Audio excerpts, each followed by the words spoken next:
What does Conan think of Vampiro? Actually, we talked about that a little bit, but you know, you and Vampiro probably have known each other for what, probably 9-10 years, probably from the day he showed up almost in Mexico. Is that right? The day that he showed up, I was kind of like, I was told to take him under my wing and actually introduced him to my girlfriend's cousin, who was his first girlfriend in Mexico. When he first came in, he was like a cool, shy guy. And then, you know, the fame came to him real quick, like it does to all of us, and you get the big head. We started to have heat because, first of all, they offered him a soap opera, and he didn't want to do it because they didn't want to pay him enough, and they didn't want him to speak in it. They wanted him to be like a deaf mute, and he wanted to speak. And I remember telling him, what are you going to speak? You can't even speak Spanish. But, you know, he was in his diva mode, and he didn't take the part, so they offered it to me. So he went, and when it became successful, of course, he went around telling everybody I took the part from him. And then, you know, we got into like 1 or 2 altercations, and he, you know, I've tried to make up with him because I don't like to be vindictive. You know, I try to think that people can change, that people can be good. I try to find the best in people. And, you know, even now when he's been hanging around with this Jerry-only guy, because he tried to get me fired out of Promo Azteca with his little butt buddy Bob Barnett, who calls your show all the time. But anyways, they tried to get me fired from Promo Azteca.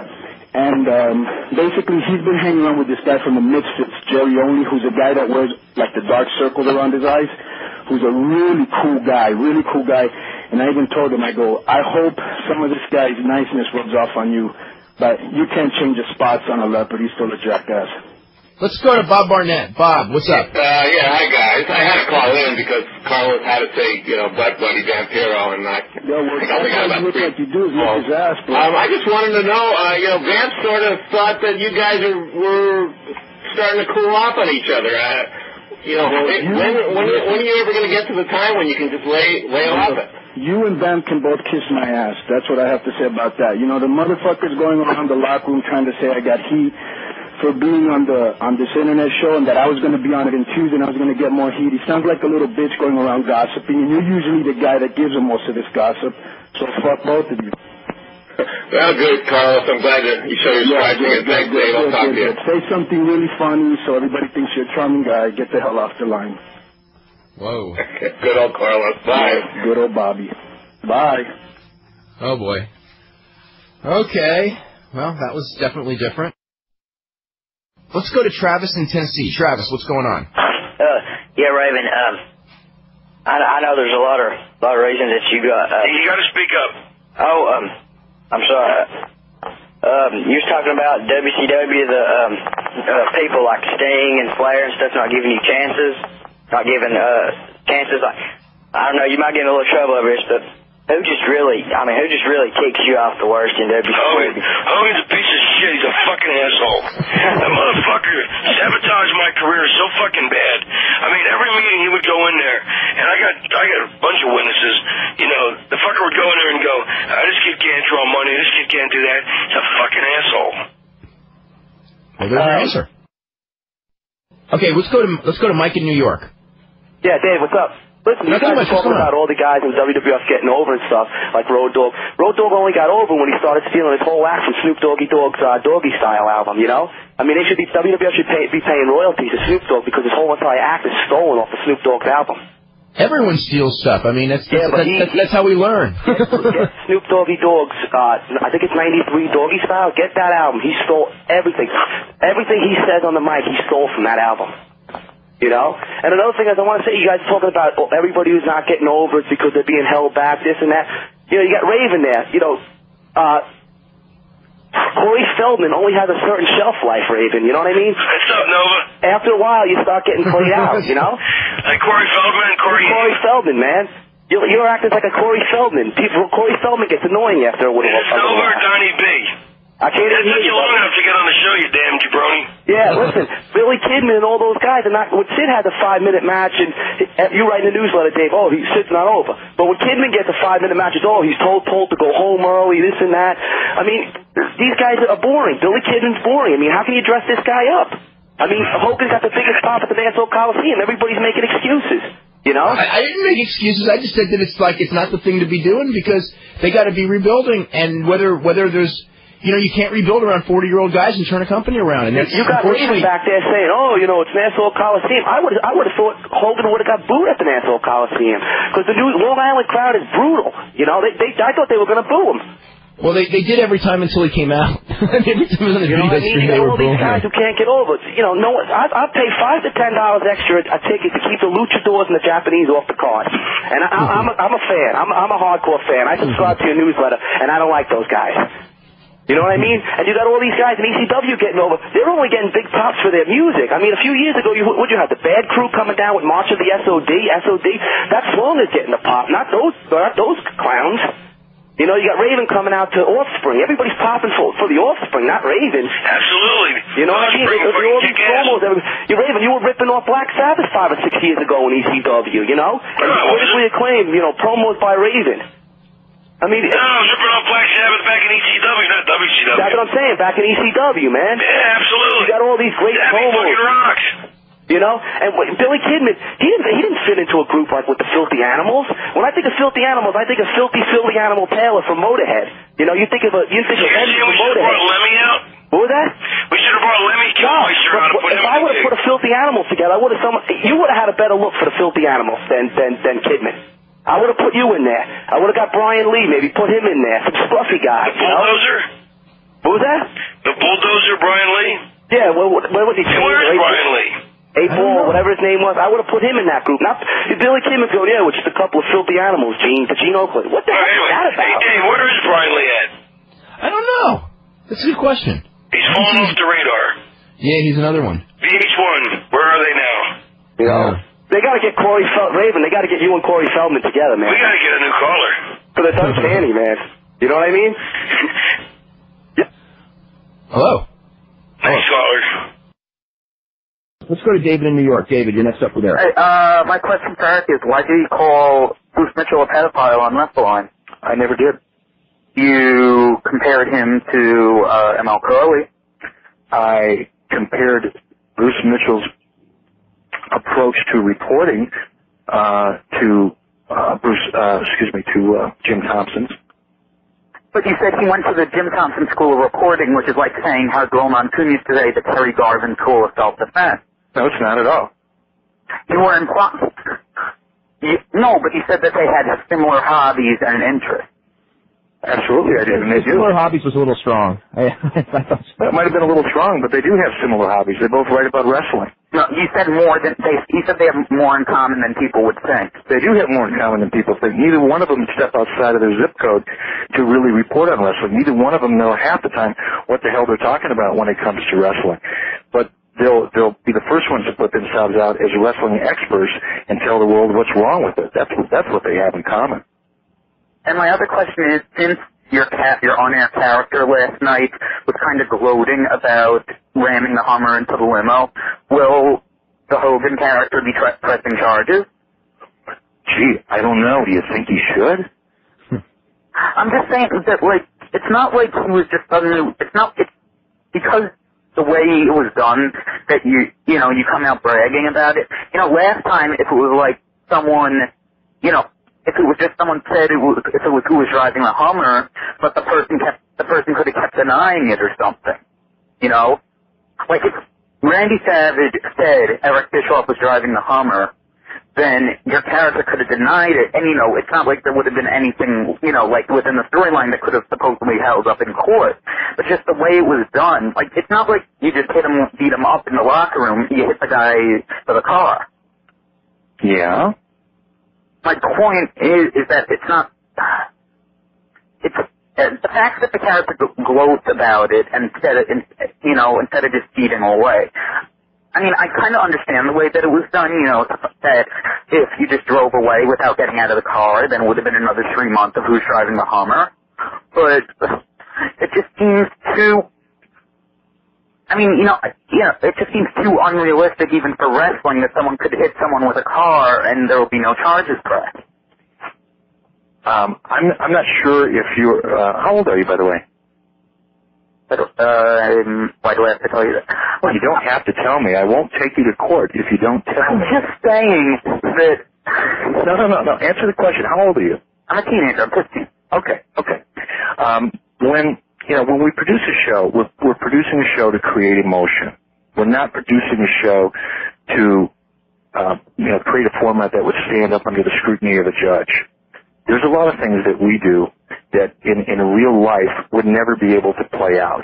There's a lot of things that the WWF does that in real life, if you put that real analytical, magnifying glass over every single thing that you do, you wouldn't do anything. And the things that you would do would be pretty boring when you really get down to it. True, but wrestlers have been arrested on Nitro before, and it was for petty things like powerbombing people. Mm-hmm. Well, I mean, look, you've got a point. When we laid out the show, we lay out a show to create emotion, to create controversy. I did what I did because I wanted people to hate my guts for doing it. And the fact that I gloated about doing it, I think, probably got the reaction that we wanted to get out of the audience. And that's why we did it. Now, is there a more logical approach? There probably is. Is there an approach that would, play out in court? There probably is. But, that's not what we're doing here. We're creating emotion. We're creating entertainment. And sometimes we do it from, a very logical point of view, and sometimes we do things that in real life would never happen. But that's why we're television, and that's why it's entertainment. You're the last person to talk about logic, though. I'm sorry? I mean, you're the kind of the last person to talk about logic, though, because you did push the Giants off the roof. You had that angle. You're right. Sometimes we do things that are logical, and sometimes we don't. Look, I'm not defending WCW as the rock bed of wrestling logic. That's not the approach. One last thing.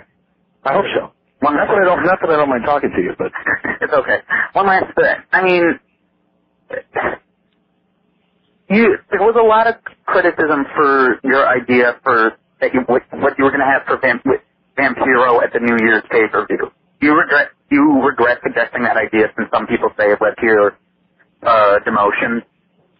I'm sorry, I don't even understand the question. Remember the angle that you thought of with Vampiro jumping into the holy water? I don't know what the hell you're talking about. That wasn't ever planned? I've never heard of it before. Because I've heard of it from a lot of reliable sources. It can't be too reliable. I guess so. Dave, do you know what I'm talking about? I mean, I vaguely know that there was an angle with Vampiro and the Demon that was... I never heard holy water exactly, but I just heard that there was a Vampiro Demon. That Vampiro was going to jump Vampiro was going to get thrown into holy water by the Demon, and ICP was going to sacrifice themselves or something. I have never even heard of this before. Okay, that's a good thing then. Dave, we've got to get running. We've got a full bank of calls, okay? Let's go to George in Boston. Your next up with Phil. Yeah, hi. I was just wondering, Phil, you've been following wrestling for over 20 years, I'm guessing, right? No, I haven't. I mean, I watched it as a kid, and then I started following it around '89. Okay, the DeLorean thing is when I came back. Okay, this is a stupid question. I was wondering, you ever heard of the wrestling legend Sam Mushnick? Yeah, it's funny. My late father's name was Sam Mushnick. Oh, my God. I was saying to myself, different spelling, different families. That's Sam Mushnick from St. Louis, Missouri. I was saying, he must know a lot about wrestling. What if he was like a nephew of this guy? I know. Phil Mushnick and I know Sam Mushnick's nephew, Irv. That's Irv. Yeah. No relation then, huh? That's funny. We both know Irv Mushnick, who's Sam's nephew. Okay. Who wrote a lot of articles on wrestling in the early '90s. Okay.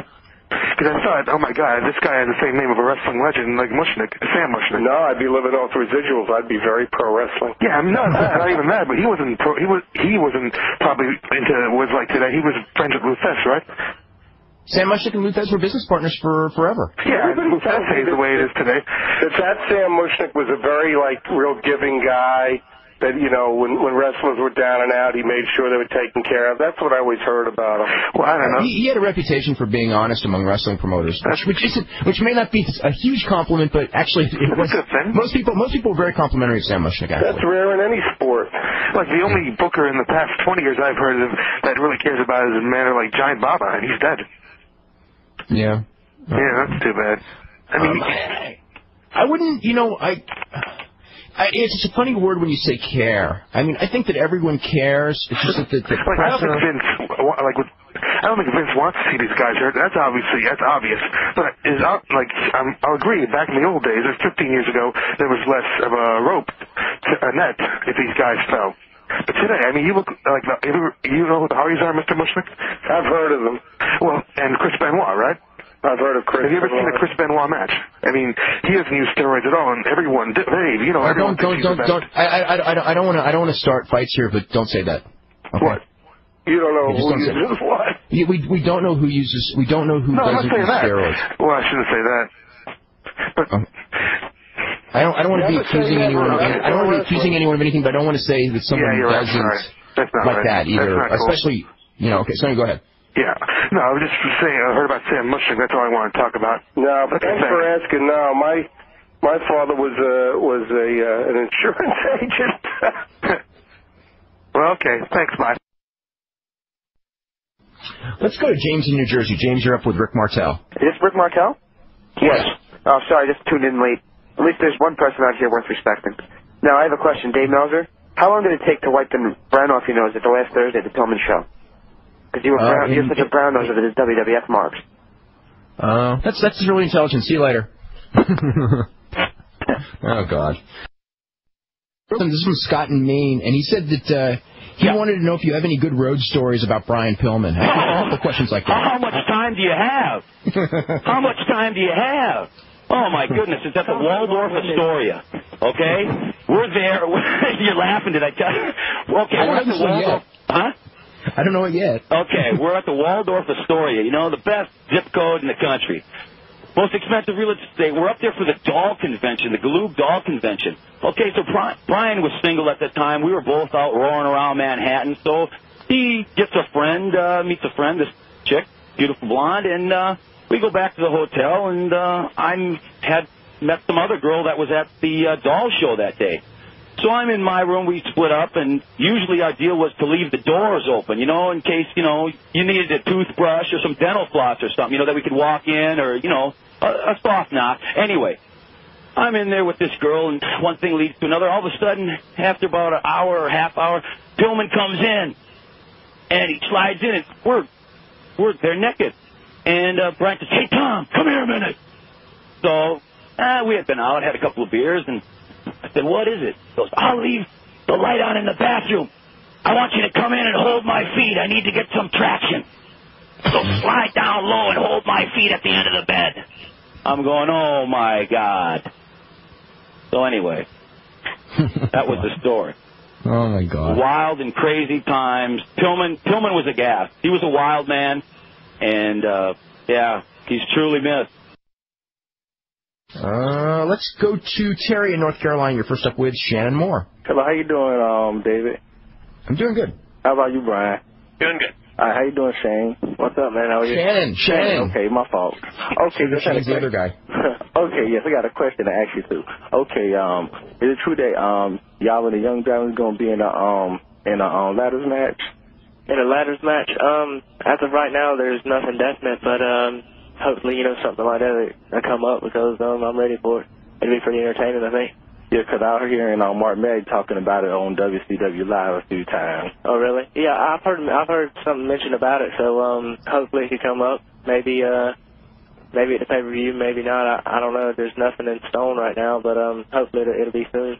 Yeah, because I'd like to see y'all in a tables match also, too. Yeah, I'm ready to do it. I'm down for whatever. Can I get in one more question? Sure, go ahead, Jerry.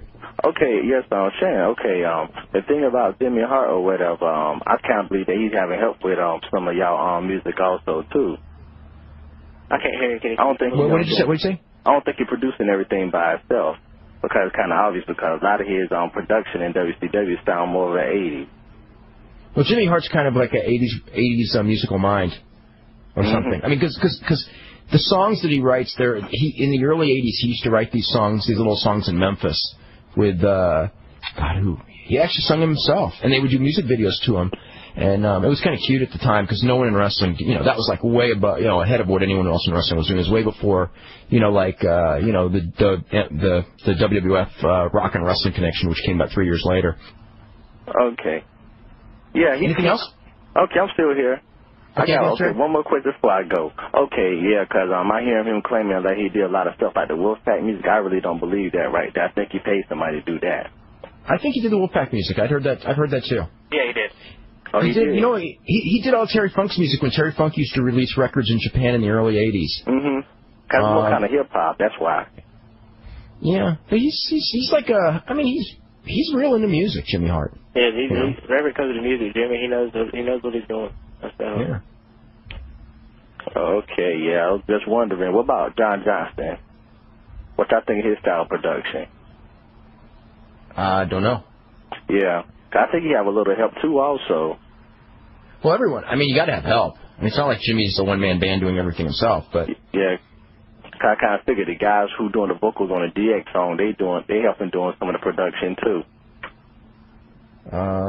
Maybe Woody. The guys that's singing the vocals on DX's entrance. The original guys? I mean, not Run DMC. Not the original guys. Yeah, those original guys that performed at that one pay-per-view? Mm-hmm. Yeah. I mean, I remember them. Yeah, 'cause I think they did the vocals on Chris Jericho's song, too. And Vince McMahon's entrance. They might. They might. Yeah, I'm kind of having a feeling they helping doing it also. Didn't him and Jimmy Hart work together, too? What? Didn't him and Jimmy Hart work together? John Johnson. The guy who does all the WF music, that guy? I forget his name. Johnson? They may have been together at the end of Jimmy's WF run. I'm not sure how the time frame worked, because Jimmy Hart did like all that WF songs, like the Paul Roma song, and a lot of those entrance musics. Yeah. For a while, and then he left for WCW, and then the guy who's in there, Johnson, came in. But I'm not sure when he first came in. The guy that was in what's the movie Beyond the Mat? You ever see him doing the Vader song? Okay, how old is he? You know how John Johnson is? No, I don't know anything about him. I just saw him. The only thing I know about him is what I saw in the Beyond the Mat. So I know what he looks like, but as far as how old he is, I don't know. Oh, I gotta look at Beyond the Mat. What scene are you on in Beyond the Mat? What? Well, I'm gonna look for him. Do they mention his name? It's a scene where they go behind the scenes to the music, and he's actually playing the Vader song on his guitar and going like, this is how Big Vader. He comes out, mom, and that's how he kind of try to explain how he comes up with music for different people.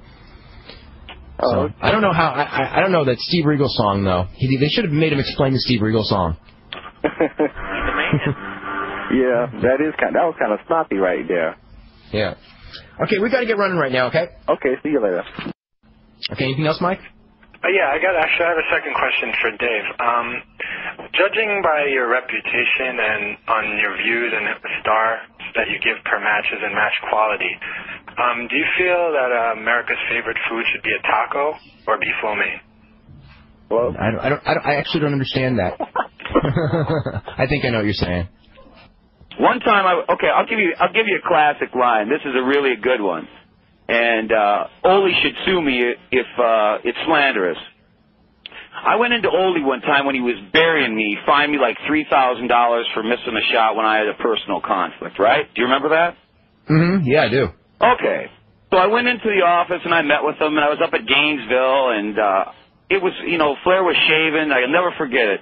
And Ole was giving me the raspberries, and he had an audience. And I said, Rick, when you hired me, did you hire me at $156,000 for 2 years to just be a job guy, to get beaten like a rented mule? You know what Rick said to me? Who's done more jobs than me? What do you say to that? That's how clever Rick is, okay? And I'm sure you can hear him saying that. Okay, so it went further. I had my friend Lenny out in California write back a letter to buy me out. If you didn't want me, don't ruin my career, just buy me out. Well, on the webpage, it has all those legal documents. I don't know if you saw it in that, but it has the correspondence between the Turner people and an analyzation of all that. Well, I caught Dusty Ole one-on-one in the office one time, and it was in Jim Barnett's office. Yeah, come on in here, we'll talk. I said, what's going on here? Why are you busting my chops? You split up me and Pillman. I said, why are you busting my balls and Pillman's balls? And what about Sting? He's making $750,000 a year. How do you justify that? Why don't you go after him? All the people are dressed like chairs. Ole says to me, $750,000 a year? I'd suck cock all day. Line them up for $750,000 a year. I'd suck cock all day. And Ole Rock Rogowski, if you're listening, you sue me for slander if that's a lie, because that's the damn truth. What do you say to that? What do you say to a guy that says something like that to you? He went after me and Pillman. And not a guy like Sting that wasn't drawn, but he was making $750,000. But Ole said, line him up. He'd suck cock all day for $750,000. We got to go to a break right now. Yeah, you like that one, huh? Oh, yeah. We'll be back right after this. And Jim Barnett, I called him a few weeks ago on a Sunday. Oh, hello, my boy. How are you, Tom? I said, good. How are you? You know, I never like to let these guys forget my name because he made me promises that he never kept and this and that, right? So I said, what's going on, Mr. Barnett? How are you doing? Just gave him the gag. I said, I'm going on Dave Meltzer's show, and I said, I'm going to light a few people up. You know, it's a very entertaining show, so you can say what you feel like. Oh, I'm not hooked up to the Internet, Tom, and I don't have any contact with wrestling. A week later, I see him with Dick Byers up in Buffalo, and he's wearing the mask gimmick on. This is Byers year was. two. What? You mean Fire in the crowd with the mask, right? Yeah, and Barnett was sitting next to him, and he was yawning at the matches. I thought, yeah, that's a telltale sign of your matches, Mr. Barnett. But he had told me a week earlier, oh, no, I'm not in wrestling at all. I have no idea, Tom. So that gives you, I thought, you liar, you old fart. That's the greatest impersonation. 70-some years old, and this old fart's pulling my chain. And he helped me get a job in WCW. Who cares? I wasn't looking for work. I just don't want Jim to forget my name. Because I know he caused Pillman a lot of problems, too. Pillman believed in a guy like that. He didn't know how manipulative Jimmy Boy was, you know? Yeah. You didn't know that Brian's Jim's grandson. What? We got you on that one. Brian Alvarez?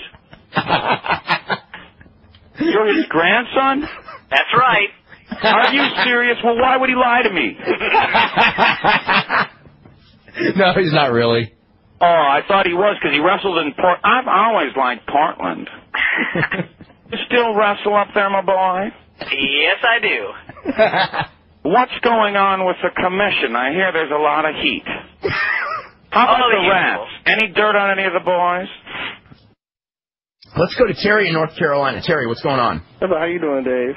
Doing really good. Okay, how you doing, Julian? Hey, Terry. You think the stock could go down if they officially announced that The Rock is black?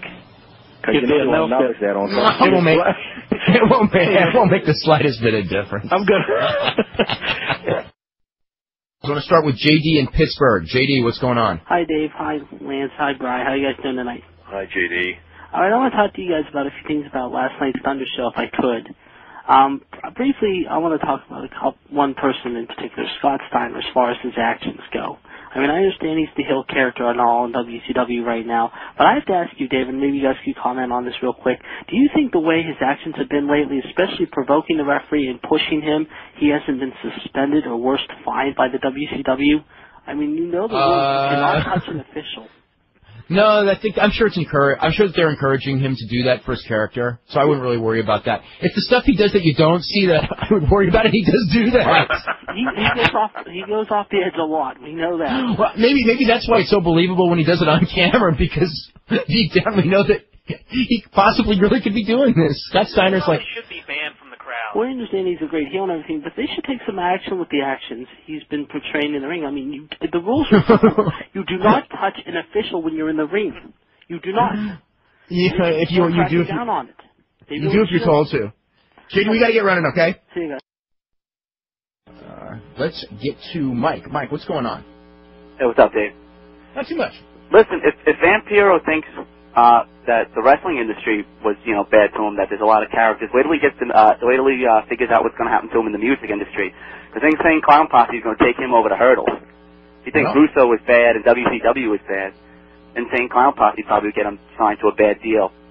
And if he's making double the pay, working for Insane Clown Posse, then wrestling, I don't believe that. Playing bass guitar, I doubt it. Basses are a dime a dozen. When you can't play guitar, you pick up the bass. I think even if he's making half and not suffering an 18th concussion, if he's actually had 17, is better than, risking your health for double the money. He'll be back in wrestling in no time. I mean... Oh, yeah, he pretty much said he'll be back in wrestling. The way he was carrying on, you would think he was the greatest wrestler of all time. I don't think he quite said that. Yeah, but you know, he was stiff, and the fans really loved him. I never got that watching WCW, watching him, thinking the fans really loved him. No, every time he did all right, and then when they turned him, you know, it was the same thing as every mid-card guy. And one more thing I want to say about the Radicals, or whatever they're called, the Rascals, or whatever they're called in WWF. How come every time they're in a match with each other, you always say disappointing, not as good as you would think? When are these guys going to live up to their potential? And enough with the excuses. I rarely say that Benoit's matches are disappointing. But I notice every time they're matched together, even Jericho is matched with any of them. Disappointing, not as good as you would think. Really? I mean, at what point are they going to turn it on? I think Benoit's been pretty much phenomenal. I think Benoit's been probably the best guy in the whole business, actually. As far as outside of Benoit. Okay, Saturn. I haven't seen a lot of. Saturn hasn't been that great. Malenko's been pretty good. I mean, Malenko. We knew Malenko was going to have a problem in the WWF. I mean, it was one of those things. His style is more Japanese oriented, but he works hard and he works solid. He's small. Eddie Guerrero as a personality has done better than I thought in the ring. I mean, I don't know that Eddie Guerrero's as good as he was 5 years ago. But also, you know, hey, he's working with Billy Gunn. Yeah, Eddie hasn't really had a chance to prove what he can do. And a lot of these guys, you talk about all these Mexican guys that do with big stars over in Mexico and stuff, and Japan. You know, Mr. Big, you know, the poser band, you know, they're humongous in Japan. They don't sell nothing here. I mean, it's a whole different ballgame over there, you know? Music bands like over in England and stuff are humongous over in England. They come over here, they're nothing. They're lucky to sell 10,000 copies over here. I mean, you can't say it's racism in WCW. That's why they're not being pushed. I mean, I'm a regular wrestling fan. I don't like the but they're not even being given a chance. Yeah, that's right. There's but what kind of chance? You got to go out there and do your thing. If you got a 5-minute match, you got to go out there and do your thing. Okay. Well, just as an example, just as those guys on the pay-per-view. The Young Dragons and those guys. The best guy on that whole show was Kaz Hayashi. His match started to get over. Do you think that it made any difference? Do you think when Eddie Guerrero was out there having phenomenal matches, or Mysterio Jr. when they first got there, were they given a chance to go up? No, they weren't. They were, you know. But the fans, their personalities stink. You know what I mean? I'm a regular fan. I don't like the Japanese wrestlers. When Eddie Guerrero wrestled, that's racist. There you go. No, I don't like white wrestlers. Guys that are 3 foot tall doing head scissors as their only move. I mean, come on already. You got Rey Mysterio jumping around. He knows one move, a head scissor. Who? Rey Mysterio knows one move. And any of his big matches, always hit with a head. See you, Mike. Was that Vince Russo? You got to do a better argument than that. Once you give Rey Mysterio knows one move, you're in a lot of trouble.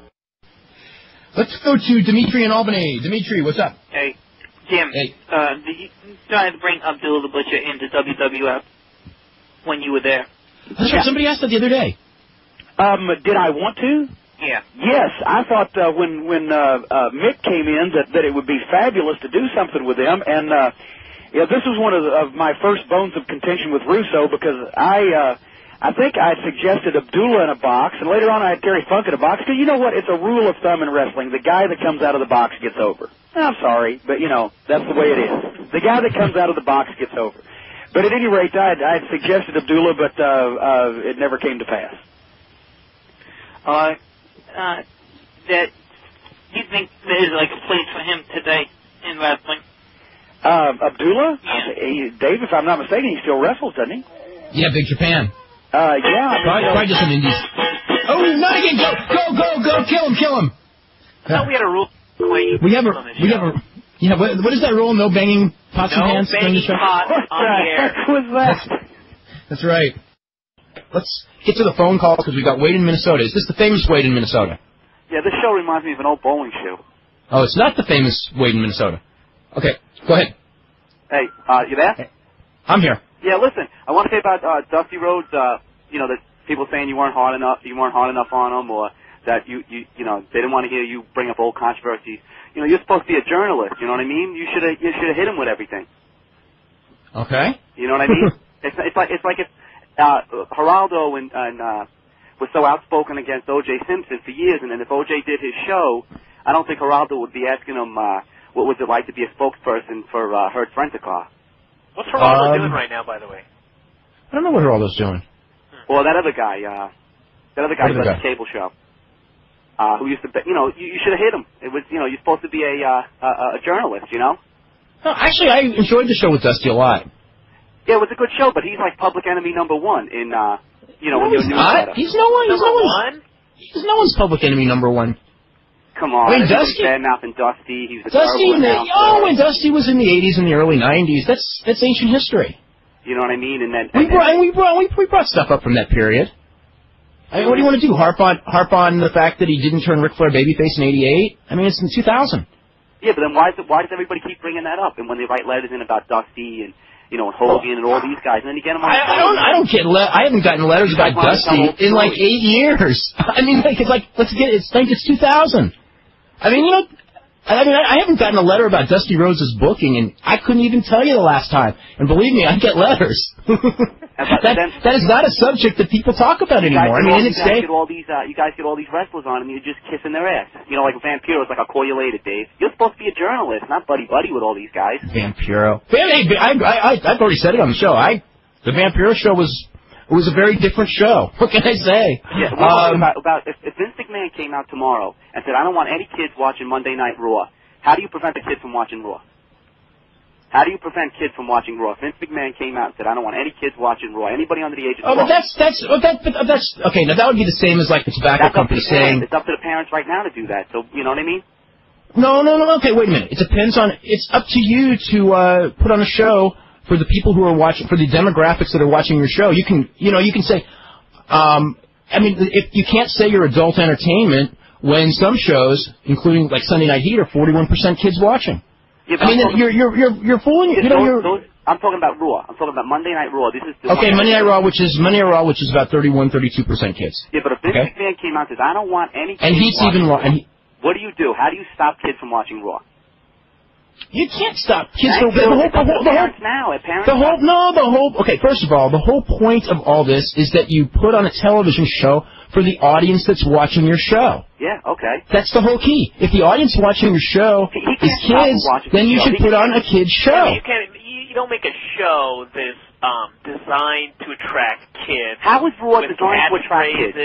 The catchphrases. I mean, catchphrases. Come on, catchphrases now are for kids. Come on. Teenagers, absolutely. The whole Raw marketing is aimed at one way how. Oh, come on. You know what? If you both know. go on the street and you see an adult wrestling fan, mostly you'll see them wearing a T-shirt. If you see a teenage wrestling fan, you'll see him doing a karate He chop. can't stop who watches his show, or nobody knows who watches the show. Okay, first of all, having been how many adults do you see running around going, do you smell what The Rock is cooking on the playground? You don't see it. See ya, bye.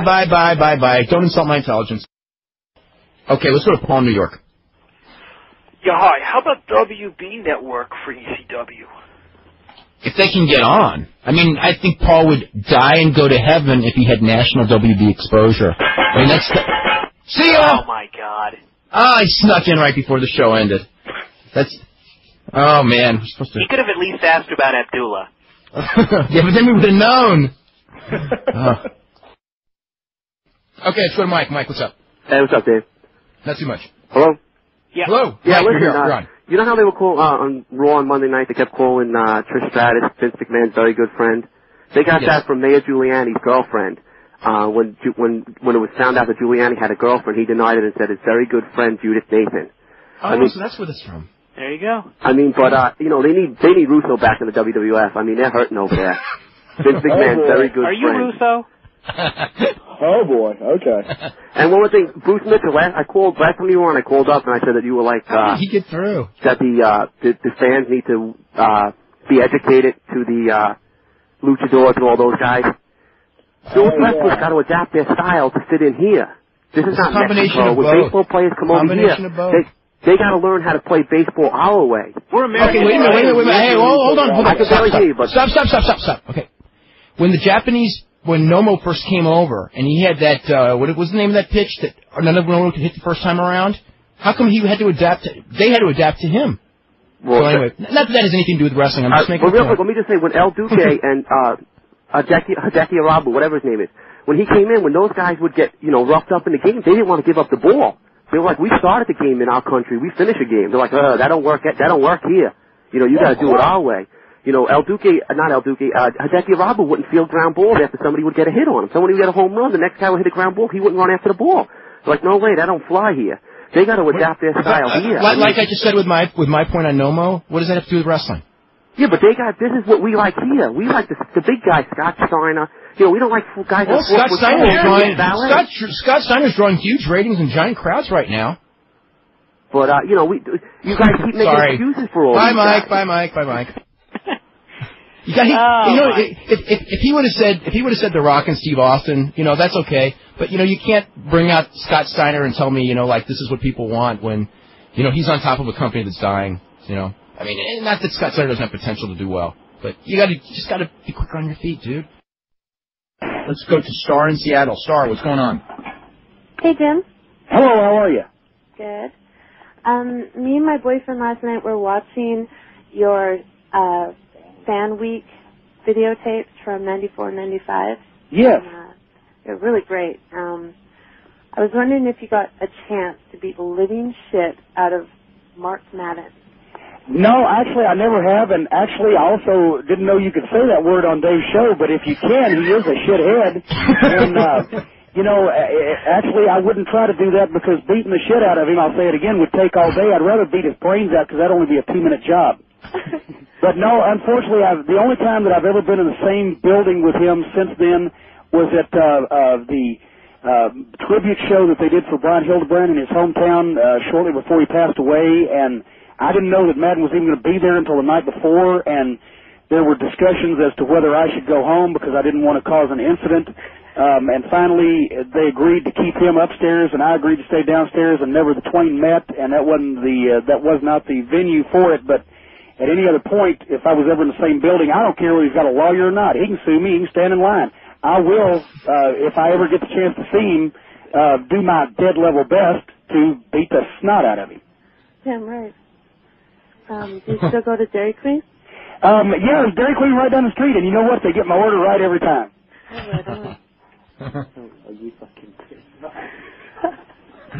That was great, though. That was great. You know, I've been thinking, so many people have asked about the Dairy Queen thing. I'm thinking we should sell that tape on the website. I could probably make more money than selling the OVW television shows. Now, is that the one with Lance Storm and everybody? Well, actually, it was... it was the J.R. Benson one, right?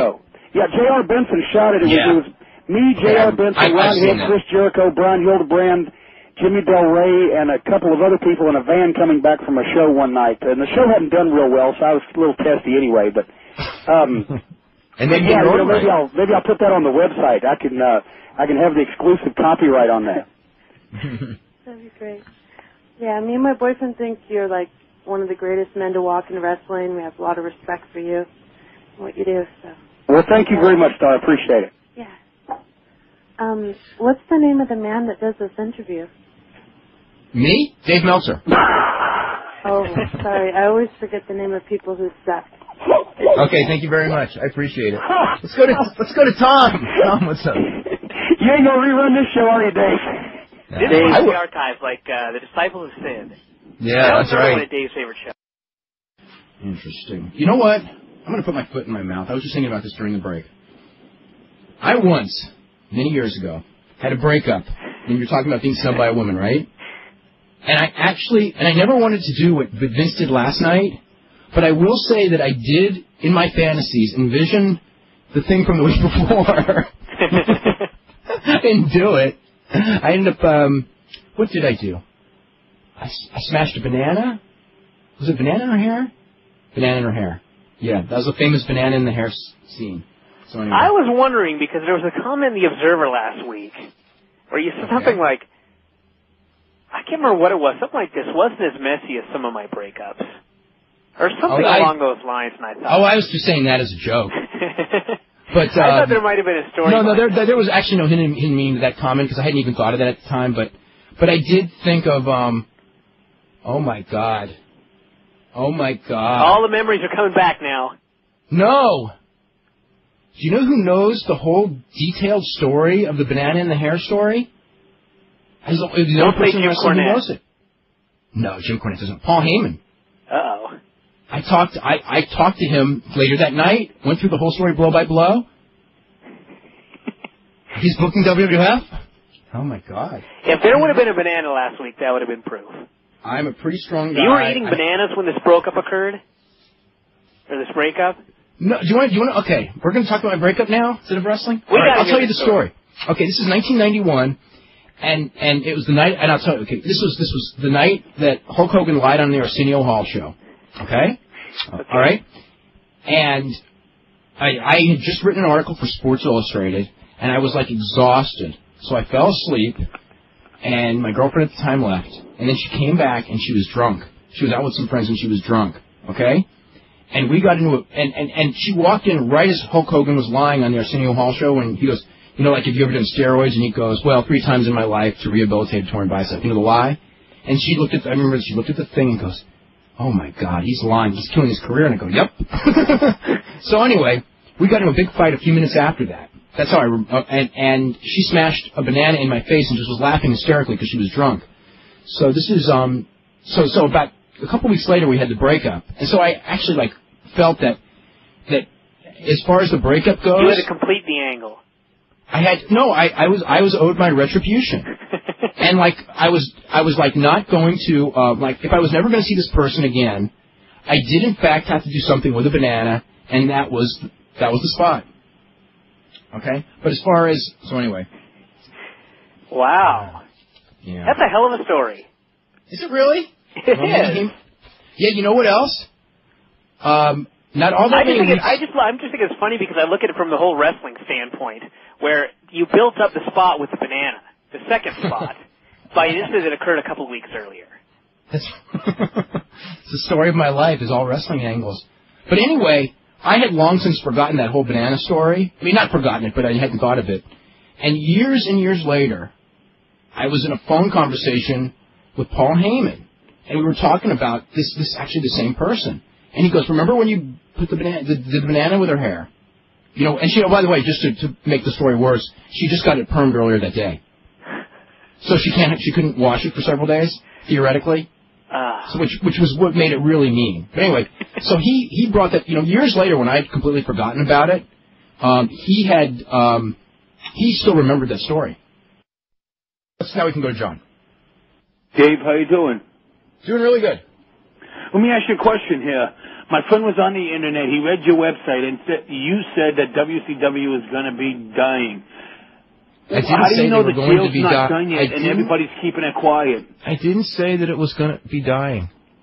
I said that everybody should prepare for the fact that there may be a time that this company is not around, and there is a possibility that if the sale does not go through, there is a strong possibility that the company will not exist. If the sale goes through, it will exist for a while. But how do you know it didn't already go through and everybody's keeping it quiet? There's a possibility, but the point is that I was trying to make is even if the sale went through, you better prepare just like with ECW, because... Paulie was a cokehead. What does that have to do with it? But it didn't make money. That had nothing to do with it. He put it all up his nose. The company lost money. I know. ECW lost $2.5 million, which is basically what WCW loses in 2 weeks. And the point is that Time Warner might be able to absolve those losses, but those kind of losses every 2 weeks, sooner or later, I'm saying, like, if they cannot turn it around, this company losing that kind of money that quickly is not going to be around forever. They need to turn it around. Do you think Eric can turn it around? Do I think he can? I think the odds are against him. I hope he does. I hope greatly that he does. But the odds, I would say, certainly the odds are against him. Do you think that Vince Russo was sent there to ruin it and lose all that money for them? No, I don't think that. Why don't you think that? Why does all wrestlers think that? There are wrestlers who think that, but... And it's not all of them, but there are. Nah, I don't even think the majority do. I mean, I think that people kind of do that with their conspiracy theories and everything. You know, I don't rule out, because it's Vince McMahon, the possibility that that's true, but it's one of those things where I really don't believe it. You know, I really don't. Any reason? Just the reactions of everyone, just the reactions of Russo. I don't think Russo's a good enough actor to have pulled it off to this degree, to pull it off like that. But you don't think he tried to get all this pop? And Russo did, you know, Russo really tried. I mean, I can't ever take the way that Russo worked really, really hard, and he really tried. It's just that his idea of what would work didn't work. I mean, miserably didn't work. Why would he go out and bash at the beach and screw somebody that he couldn't get away with screwing? Where's Russo now? He's done. He's finished. He's in a video store somewhere selling videos because he fucked with Hogan. We don't even know where he is. I don't know where he is. Why would he do that? I think he thought that he was going to outmaneuver Hogan. And he got away with it for a while. He wasn't fired the next day. He laughed. That's right. Which is that's a miracle too. How that ever happened? That's the one I still haven't figured out. Is how come Siegel didn't just go, hey, you're out of your mind. So go home. You know what I mean? Yeah. Instead, he sided with Siegel. Siegel made a lot of bad decisions. What can I say? Because he didn't know how to run a wrestling company. He knew nothing about wrestling whatsoever, and you cannot have someone running a wrestling company who knows nothing about wrestling. I think we've learned that rule over 13 years of WCW. We got to hit a break, okay? Yeah. Let's go to John in Florida. John, what's going on? Dave, how you doing? Doing really good. Listen, I saw something on the internet. I don't know how true it is, but Dave Apter said, why would Eric Bischoff be on vacation in middle of negotiations unless he's celebrating? Dave Apter doesn't exist. I think that's a spoof. Do you think that's possible? What's possible? He's in Hawaii celebrating. I hope he's celebrating. No, that he's not crying right now. Done. What? I mean, I know what he's there for, and I hope he's celebrating. He's not there for anything to do with wrestling, though.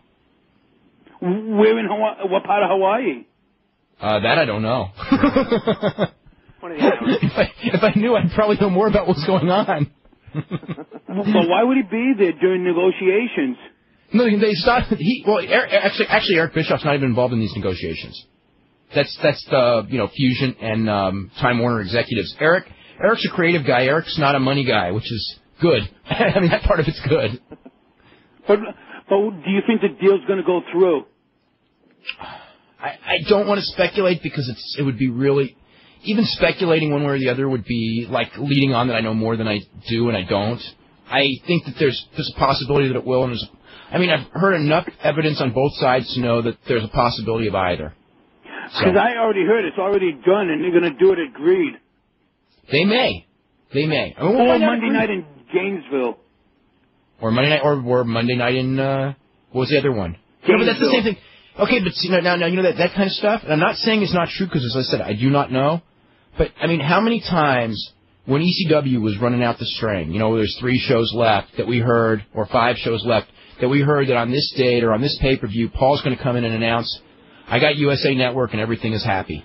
I mean, it's like that's the nature of rumors. And it may be, and again, it may be true, but I mean, there's no evidence of anything. What do you think's going to happen at the pay-per-view? Is Ric Flair going to kiss Dusty's ass? Oh God. Oh, that I don't know. Probably. Ric Flair, his deal's probably coming due, or he's working without a contract, whatever the deal is right now. So. Hey, Dave, I saw your home number on the net. My home number? It's on the internet. I have it written down. Well, don't That's call okay. I mean, my home number's in the Observer every week. I think it's on the website. It's not a big deal. My friend called and he said he got some guy Rick. Then maybe it's the wrong number that's on the internet. I don't know. I don't know. But let me ask you this: why is Vince McMahon the way he is? I've been trying to figure that out for years. Do you think he killed? I think it's a product. I think it's a product of his upbringing. Seriously. It was an accident. You think so? What makes you say this? Because that's the only answer I could give you. It's heredity and environment that causes. He's talking about Owen Hart. He's talking about Vince killed Owen. Vince didn't kill Owen. Let me ask you this. I heard Owen wanted out of his contract to go with Brett to WCW. Then a couple of weeks later, they tell him go up top, and he's afraid of heights. And then all of a sudden he falls. Don't you find something fishy there? I do not, for one second, think that Vince McMahon did anything to cause that to happen, or that he's anything but sorry. Why would he? He didn't have anything against Owen Hart. He wouldn't even do that to Bret Hart. Although I'm sure he's had thoughts of doing it. But he wouldn't do it. I mean, there's a lot of things that Vince McMahon is, and there's a lot of things that he isn't, but that isn't one of them. And certainly not to Owen Hart. No way. I mean, but he wanted out of his contract. There's been a lot of people that wanted out of their contracts that he hasn't killed. And that we're not nearly as nice people as Owen Hart either. And he did ask. I mean, it wasn't. How do I say? It wasn't like he demanded and threw a fuss. And just there are guys like Kevin Wackholz, although it was one out of his contract, but Kevin Wackholz grabbed him and I mean, if he wanted to kill someone, choked him out, and then said that Vince sexually harassed or grabbed him and all this. If there was ever anyone who Vince McMahon would probably have good reason to want to send up there and cut the cord, that would be the guy. Certainly not Owen Hart. And I was Jesse Ventura over Owen Hart for crying out loud. Yeah. Man, and he brought him back twice now. Oh, I just remember something else. If WCW is going to fold, why are they signing all the guys they're signing? They're not signing anyone. Jerry Lawler? They haven't signed Jerry. He hasn't signed yet. Not yet, but obviously he's gonna. Well, if you're running a business, you can't if Eric, obviously you're going to talk about the future if there is a future. I mean, if you're in a business, you plan the future until basically the day you fold. I mean, that's just the nature of a business. They're not telling all the employees, it's like if they went in there and just go, oh, by the way, everybody, we're actually running out of money and we're folding in 2 months. Do you know how bad the TV shows would be for the next 2 months? Mm-hmm. I mean, I shouldn't say anything about that. But I'll tell you though, if the deal is done, none of the wrestlers, that I've talked to, and there's a whole bunch of those, no one knows about it. Yeah. No one's got a. It is, I mean, I don't put it past the possibility that Bischoff wants to announce it on his own time and probably during an angle. If it is done, but I don't know that that's true. Well, let me ask you this: what Ric Flair said Monday night that he put Savage and Hogan, is that a hint? I was afraid of that hint. Well, okay, now the angles that they're running the angles based on the idea that it's going to be sold. Yes, I mean for sure. So he's going to. The writers don't know if it is. But the writers don't know anything either. Yeah. That's just Ed Ferrara and Johnny Ace. But I mean, I'm saying, could that be a hint that these guys are returning? Absolutely, yes. It scared me to death, but yes, it's a hint. But everyone knows that that's a possibility. All right, Dave. Although Piper's a long shot. Anyway, we got to get running, okay? He's gone. Don't call that number, dude. Let's go to Richard in Toronto. Richard. Hello? Yeah. Hello? Hey there. Yeah. Yes. Jeff? Hey, Richard. Yeah, okay. Why did you say the thing about the WOL pay-per-view that they didn't have any ring psychology? Give me an example of that. Give you an example of the lack of ring psychology? Yeah, but because you called it one of the worst pay-per-views. Dan Legransky called it Plan 9 Unleashed. So why was it called, why did you say there was no ring philosophy? They're only been in the thing for 8 months. They're not experienced people, They're not the indie-type wrestlers. How do you expect them to learn so quickly? What do you have pay-per-view for then? Why do you have pay-per-view? Because I've never seen it. How come we never seen it in 70s women wrestling? That's enough. Let's go to Al. What'd you cut off for? He was good. Let's start with phone calls. We're going to start with Terry. Terry, what's up? Hello, how you doing, Dave? I'm doing fine. Okay, yes, I got a question. Okay, you thought those too many egos with the WCW stable, like putting 2 or 3 world champions in one stable? What do you mean? What do you mean?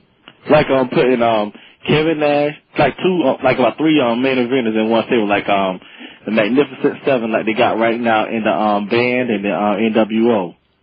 So WWF don't put all them heavyweights in one stable like that.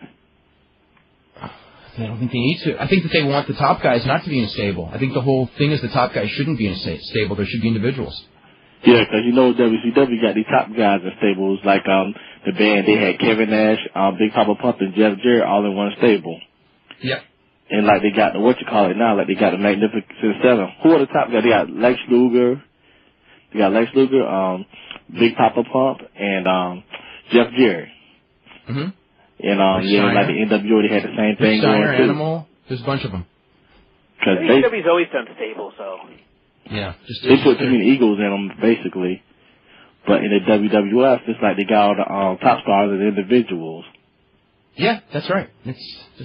Yeah, I kind of figure it worked better if they just have the top guys as individuals, but it's kind of hard to let WCW know that right there.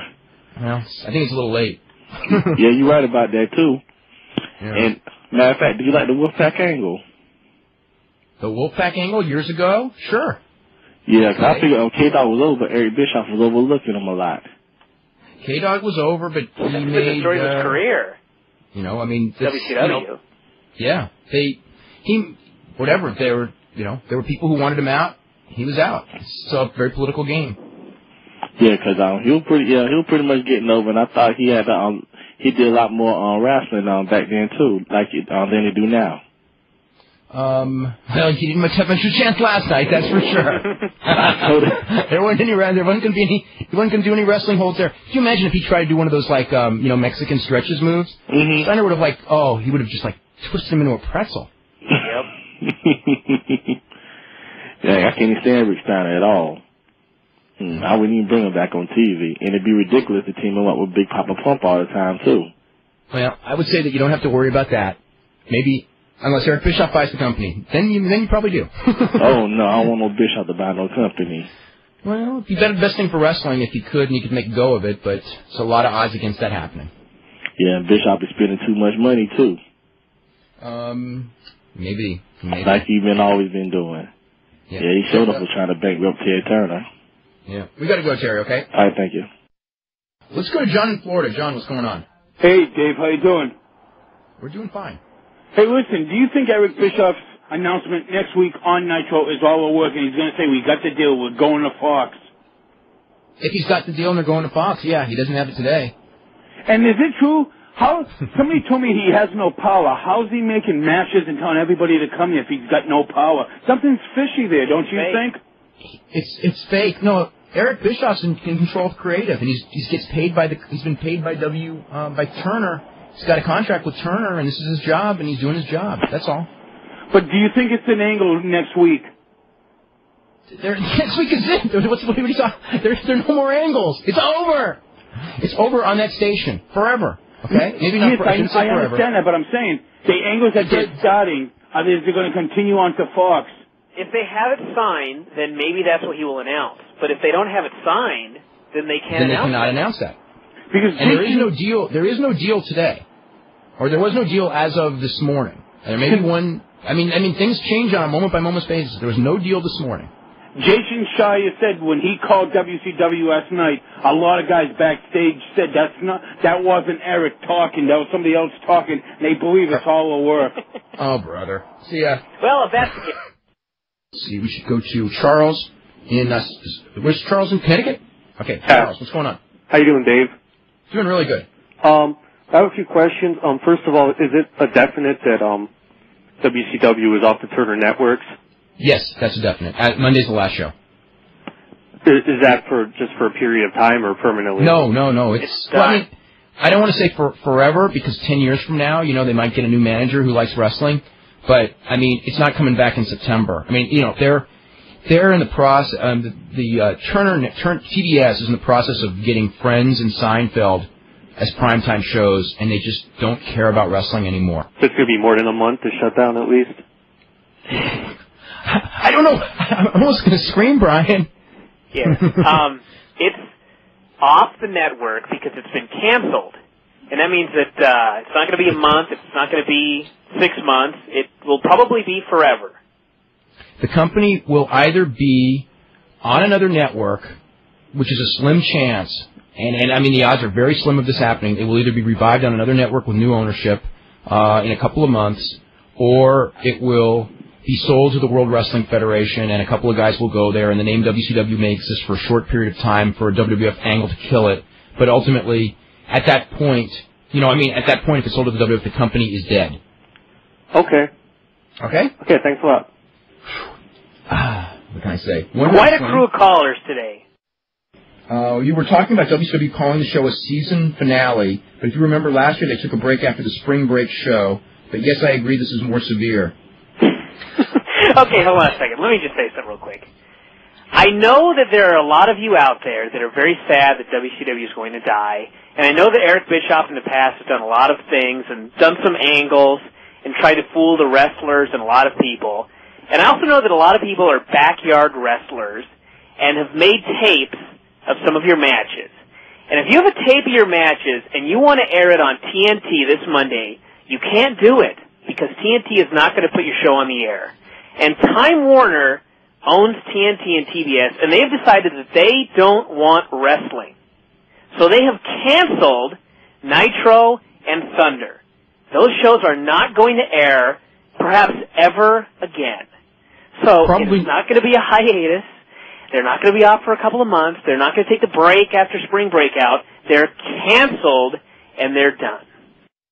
I have a story today that has absolutely nothing to do with the wrestling world. Actually, it does, and it will interest absolutely nobody except you, but I'm going to tell it anyway. Okay. Every Tuesday night, and you will relate to this, I email the newsletter to the print shop, and they print up the newsletters, and I go pick them up Wednesday. There's this giant box of newsletters. I take them home.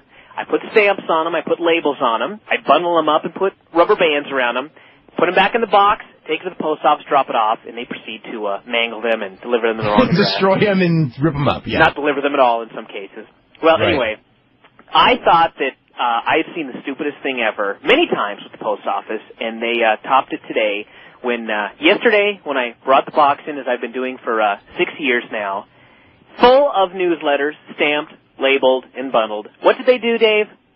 They taped the box back shut. They mailed it back to the print shop with a bill for postage, too.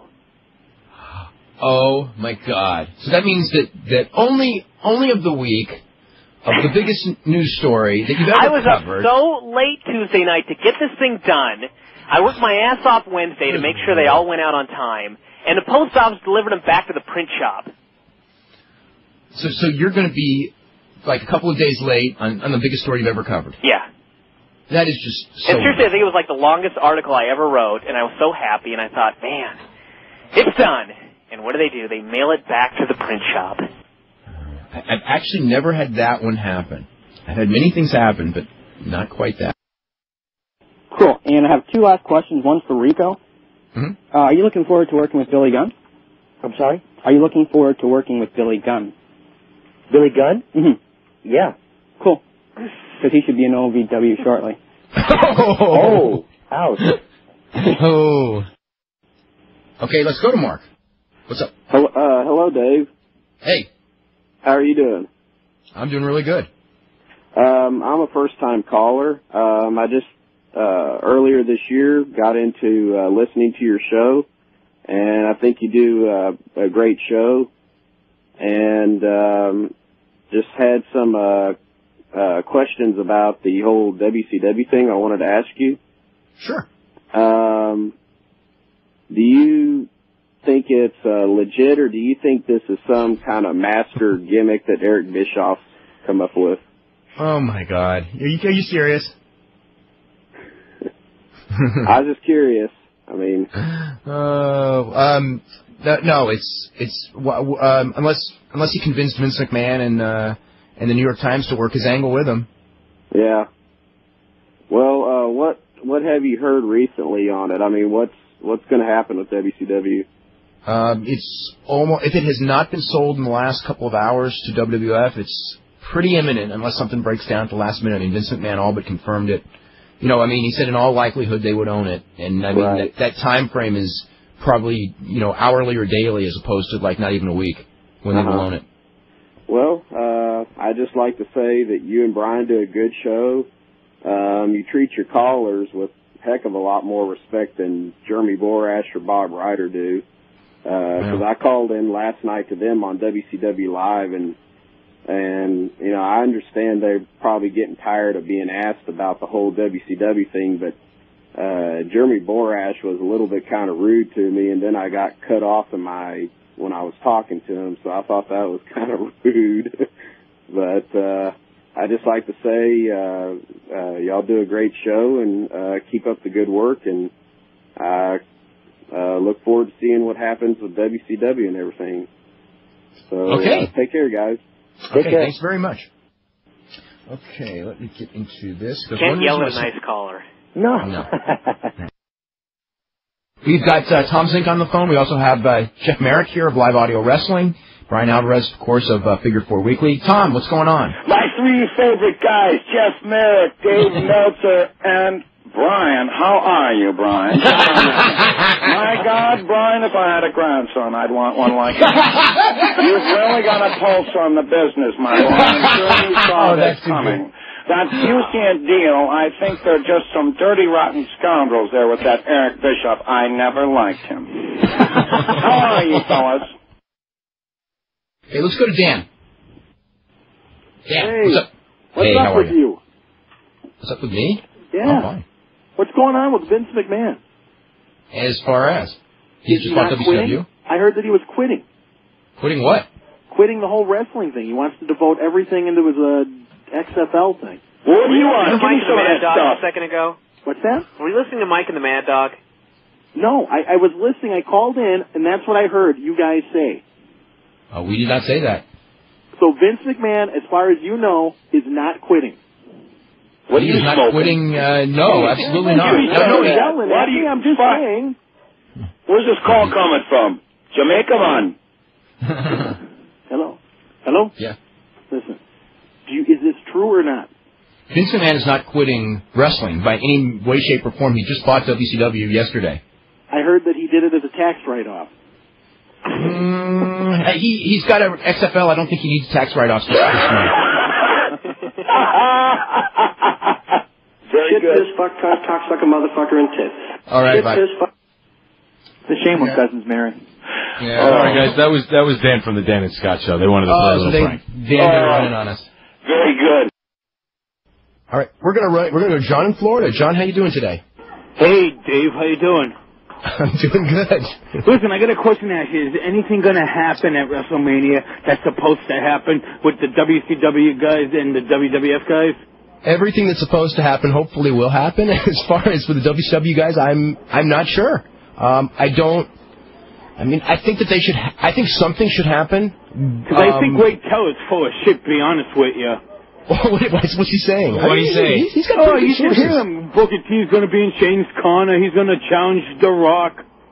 Maybe they'll do that. That wouldn't be the worst. That's not the worst idea in the world. They still got to make a lot of deals because right now, everyone's pretty much on hold. If they can make it'd be a good part of the show as far as, I have not heard of anything happening, but at the same time, I'm probably the person that they wouldn't tell that to first, if you know what I mean. Yeah. At least until after the show. After the show, they'll tell me, but I don't think they'll tell me before.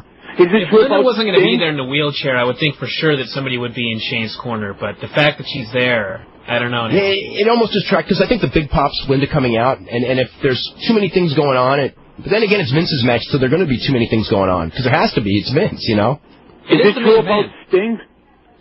What about Sting? They're reporting that he don't want to work for Vince, so he's going to retire. I think that's a very good chance, yes. Nothing's for sure. Believe me, nothing's for sure, but I would not be surprised that that's not how that winds up. Sting's never really wanted to work there. He's expressed that. He's got a great contract that he could sit out on. Retire's a funny word because, when the contract's up in 10 months or a year, whenever Sting's contract's up, by then he may want to work there, and they may want him a lot. You never know where the business is going to be in a year. There may be a spot for, someone that they need in a hurry. You just can't predict the future in wrestling. What are these guys going to do when the money runs out at the end of their contract? Then I think that either if they saved enough money, they may retire, or they'll go to work for Vince. They're not going to have much else. I don't need to work That's no about more. it. What? Nash said I don't need to work no more. I got plenty. I got millions. He does have millions. Yeah, Nash is too cool. You got to remember that, and Nash is never going to sell the fact that they don't want him. So if he thinks they don't want him, which seems to be the idea, he's going to make it out like he doesn't want them. That's just the way he's going to do it. Yeah. Any truth to HHWF happening? HHW. What? Am I missing something? Hulk Hogan's Wrestling Federation with Yeah, I'm sure he's always talking to people who know the problem. We talked about it all week. The problem's TV. There's enough talent out there to start a new company if you've got a great television time slot. But I thought Rupert Murdoch wanted Hulk Hogan. At times he did, but wrestling's people see wrestling on the downslide, and the TV is not that. These stations, obviously, if Rupert Murdoch wanted wrestling that bad, Eric Bischoff would have would have a new company to be on Fox. Obviously, he doesn't want it that bad because that hasn't happened. What's the fact that Vince is getting 11 o'clock time slot should tell you a lot. Yeah, that's the other thing. In fact, Vince is getting 11 on TNN, which is a weak station. At the best, he's getting his 11 o'clock time slot. That tells you what the television. It's Vince the of all people. Vince, yeah, the advertising community. On a station he saved. Yeah, the advertising community is not hot on wrestling right now. It's just the reality of the situation. What's the chances of all the guys sitting out their contracts and Eric and Vince not wanting it and selling it back and Eric buying it? 0%. Why? That Vince is not selling this to anyone. Vince didn't buy away his competition to give someone a key back into the door. You think he's not going to build it up and then sell it? Yeah. What's the argument? Why did he buy it? I don't understand why. To keep the competition away. As long as he's got the rights to these guys, actually, as long as it keeps, basically keeps the competition away. That's the reason. He's got it all. Plus, hey, interpromotional done right, interpromotional should make money. All right, Dave. Thanks. Artist in Chicago. Artist. Yo, how you doing, guys? Doing good. My question is, I was wondering, I've been watching the WWF for a long time, and I was wondering, what's going on with the tag team division? What do you mean? Kind of got Edge and Christian and the Dudleys and the Hardys still fighting for the top spot. Oh yeah. Well, I got to definitely go for Edge and Christian because I'm from Toronto, and I was wondering, anywhere down the line now, Edge and Christian gonna sometime get another title shot. They got the belts last night. Oh man, I missed it. I just got back from Detroit. Yep, they got the belts last night in the tables, ladders, and chairs match. Oh man, because about a week ago I just saw the Fanatic series, and with their last meeting they did was at No Way Out or something. And I really have to commend both of them because I'm really big fans of them. They're good performers, and they're funny as hell. Yeah, and I also love Matt and Jeff Hardy, man. I just respect the things that they've done, and especially I was wondering what's going on with Lita. Is she going to continue managing them, or she's going to be doing something else? I think a little bit of both. I think she'll be with Matt because they're doing that love interest thing, and then she'll, obviously wrestle singles, and I don't know what they'll do, if they'll build up her against China, or it doesn't seem like a good matchup right now for either side. It's too much trickiness in that. Yeah, but she'll wrestle against one of the women and do some sort of a program, I got a feeling. Right. Can you imagine China trying to take that diving Frankensteiner off the top rope? Oh, yeah. Brutal. Yeah, and I was also wondering what's going to happen to Bradshaw and Farouk. I heard they're one of the top tag teams right now. They are there. They're kind of just filling out space right now. I don't think that there's any real plans for them. They got a gimmick, people kind of pop for them, but there's not a whole hell of a lot they can do with them. So they're just kind of there. We're gonna get going. We're gonna get going, okay? Because we got a lot of calls we got to get to, okay? Okay, keep doing the work. Okay, let's go to Dave in is it San Diego? Hey Dave, how you doing? Doing good. Yeah, first of all, you got some idiots that are calling, man. I mean, that last caller was ridiculous. Yes, you should win the belt. Come on. I want to go to Alex in Puerto Rico since he's calling on a payphone. Alex, what's going on? Hello? Hey, Alex, what's going on? Yo, Alex, you're on. Is Brian Alvarez there? Yeah, Brian Alvarez is there. I subscribed to your newsletter. Okay. I still haven't got my free booklets yet. Okay. Yeah, we ran out a couple of weeks ago. Just get your address to me, and I'll send them out to you. Alexander Arce. Actually, I don't think you should give it on the air. Can you give a computer with email? No. You don't? Okay, just send it via postal mail, and I'll get it to you. You got my home address, right? Yeah, what's your, just give me your first name. You probably don't have a lot of Alexes in Puerto Rico on the list. Alex in Puerto Rico? No. Okay, I'll get it out to you, buddy. Alexander Arce. Okay. All right, give it to me, buddy. Okay, you gonna mail it out? Yeah. Yes, you will. You have my address, right? I got it. Okay, I'd like to ask you something. Is ECW gonna come back like the NWA did? No.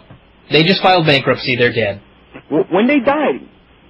Well, I guess officially they officially died Wednesday, but they really died in January. After guilty as charged, right? Yeah, a week later. I would like that would have been their last show. WCW Worldwide, is that still on syndication? WCW Worldwide, maybe, but if it is, it'll only be like for another week or so. Excuse me? If it is, it'll only be for another week or so. I'm not sure when the last episode is. I think they may have done the last episode already. I was wondering, what day is the new Nitro coming on TNN? Saturday night, 11 p.m. to 1 a.m. Starting June the 9th. Tentatively June the 9th. It could be June 16th. June 16th?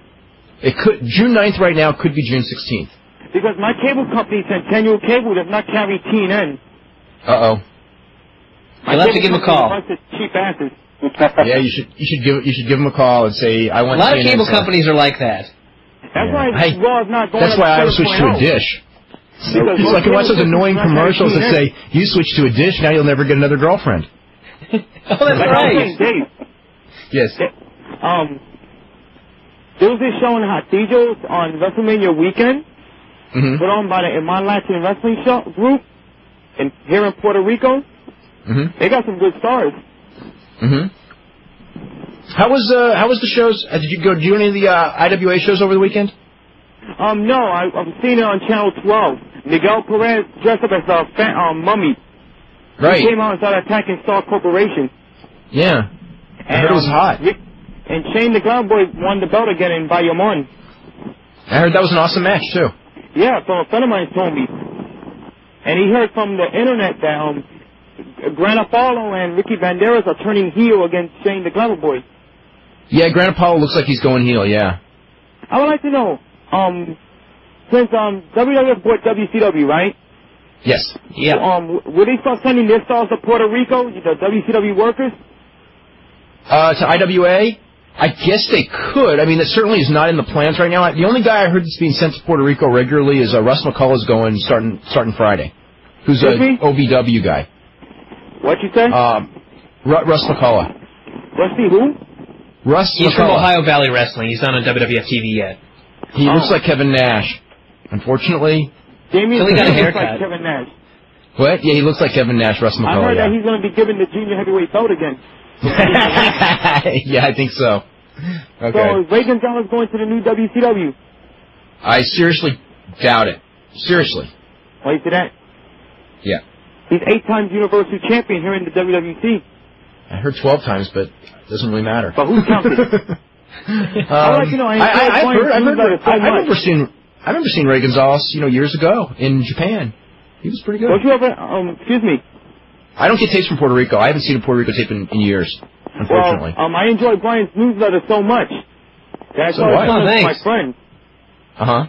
And my friends couldn't believe that ECW died. And most of my friends couldn't believe WCW went out of business. Yeah, it's a sad day in wrestling. It's been a sad year. It's been a sad year in wrestling. Anyway, we got to go. Okay. Can I say something? Go ahead. Can you send me a sample issue of the Wrestling Observer? Yeah, Brian emailed me his address. He doesn't. Will do. And I'll send him an issue. Okay? We'll take care of you, Alex. Let's go to Alex in Puerto Rico. Alex, what's up? Yes. Can I talk to Don Callis real quick? You certainly can. I read in a local newspaper here in Puerto Rico a couple months ago. ECW was on a local channel, but when I turned it on, for the time that ECW will come on, it didn't come on. Yeah. I don't know if Don's going to know about that. How long ago was this that you read this? October of last year. Oh, okay. I thought this was like recently because the company no longer exists. I mean like last year, because a lot of fans started calling a local channel here in Puerto Rico to start carrying ECW. They actually had it listed on the programming schedule and the newspapers, and when it came on time to watch ECW, it didn't come on. Oh my God. Do you ever anything about a Puerto Rico TV deal? I didn't know anything about it. Yeah, I never had heard anything about it either. Maybe it was a typo. WCW and they printed an E or something? No. Yeah. Who knows? But like I was saying, how is WCW going to have book tickets for the new Nitro? What do you mean? Like Nitro's coming on what, June 16th? Right? Nobody knows. Nobody knows. How are they going to get people to come to see Nitro in the arena if there's no tickets for sale and no venue? There'll be tickets for sale. There will be tickets for sale long before the first show. I promise that. Well, they don't have to put tickets on sale because they don't have any shows yet, so they don't have to worry about getting people to the arenas that are not booked. And it's the day they officially announce the arenas, I have a feeling the tickets will go on sale very shortly after that. Like I was saying, do you think that first show WCW will have will be in Madison Square Garden? Absolutely no not. Way. Absolutely not. They're gonna be smart and they're gonna go to a place that probably holds 5,000 to 7,000 people. They go into some place that holds 20,000 people and they will not. No, absolutely not. Okay, I saw IWA this Sunday. The big guy that came in, Russ McCullough. Russ McCullough? He looked like Kevin Nash and the Big Show put together into one. I think we always used to say that. He's got to find his own identity, badly, because he can't come in looking like either of those guys or everyone's going to go, oh, he looks too much like those two guys. When Jim Ross makes fun of you saying you need to find your own identity, that should send you a message right there. Yeah, like Thunder and Lightning in the WWC, they look like rip-offs of Kane. Of who? Of Kane? Thunder and Lightning in the WWC, they look like they follow their outfits from Kane. Oh, and then wasn't there like legal action about that at one point, like early on when Thunder and Lightning first came out, that they looked so much like Kane that McDivitt sent them a nasty letter? I think that happened. It seems they had the masks and everything. Yeah, they look like the same outfit as Kane, but in a different color, blue. Yeah. At the beginning, I think at the beginning it was like almost too close. Okay, like I was saying, how many cable companies are signing on to get TNN? Almost all of them in this country. They're in 81 million homes now. How about in Puerto Rico? I have no idea about Puerto Rico. I don't know. And also one thing, is WCW going to start having like after Nitro more their syndicated show again? No, that's not in the cards right now. It's just one TV, which would be a Nitro taping, or another name for 2 hours that they would be doing. There may, if it's popular, they may start syndication at some point down the road. But right now, that's not the plan. So Don, can I talk to Don Callis? Go ahead. Yes, you can. Excuse me, Cyrus, or you want to call yourself Don? Whatever. Why did you sign on with TNN? You should have signed on with Fox or ABC. Would have kept half the money. Yeah, that's He's got you there. I was enjoying ECW, even bought a pay-per-view from you people. And yet you let TNN take your money to buy the WWF, the rights to air Raw. It wasn't exactly like that, but maybe it looks that way from the outside. They stole ECW's money, thus ECW went out of business. Those bastards. I want to start with James in Kentucky. James, you're first up with Billy. How you doing? Hey, all right. Doing good. I just want to say you're a real inspiration to me when I'm thinking about getting into the wrestling business, and you're an inspiration to me. Well, thank you very much. I appreciate that. And there's two Billy Grahams in this world that I love. Reverend Billy Graham and the superstar Billy Graham. All right. Hey, man, they used to give my, the airline ticket agencies used to get my name mixed up with the Reverend Billy Graham. And when I'd say I'd give them a itinerary for Billy Graham, they would say to me, "You mean you're the real Billy Graham?" He thought I was the Reverend. But, yeah, well, I appreciate that very much. I certainly do. Hey, Dave? Yes? I got a nickname for you, Dynamite Dave. Okay, cool. Wow. Yeah, write that down, Dave. That's pretty impressive. Y'all have a good weekend. Okay, thanks very much. Bye. Okay, bye. See, I was watching a show on the Sunshine Network today. It was showing classic wrestling from a Carolina organization called North American Wrestling Association during a six-man tag. One of the teams had Sam Houston, two other guys. One of the guys looked like Ken Shamrock, but he wrestled by a different name. That was Vince Torelli, and it is Ken Shamrock's original wrestling name. Vince Torelli. Yeah. Vince Torelli. Isn't there a guy with that name in Oregon now? It's my friend Vince. His name is Vince Verhey, and we used to always call him Vince Torelli because that was Shamrock's name. And one day I was looking through a ring around the Northwest, and he was talking, and Mike Rogers was talking about one of those wrestlers' reunions, and there was this dude named Shoulders. And I said, there just haven't been enough shoulders in this business lately. So I called him Shoulders Torelli, and the name stuck. So that's the Torelli, okay. That is the story. What was your thoughts of the Heroes of Wrestling show? With Jake the Snake Roberts. And wrestling Jake the Snake Roberts.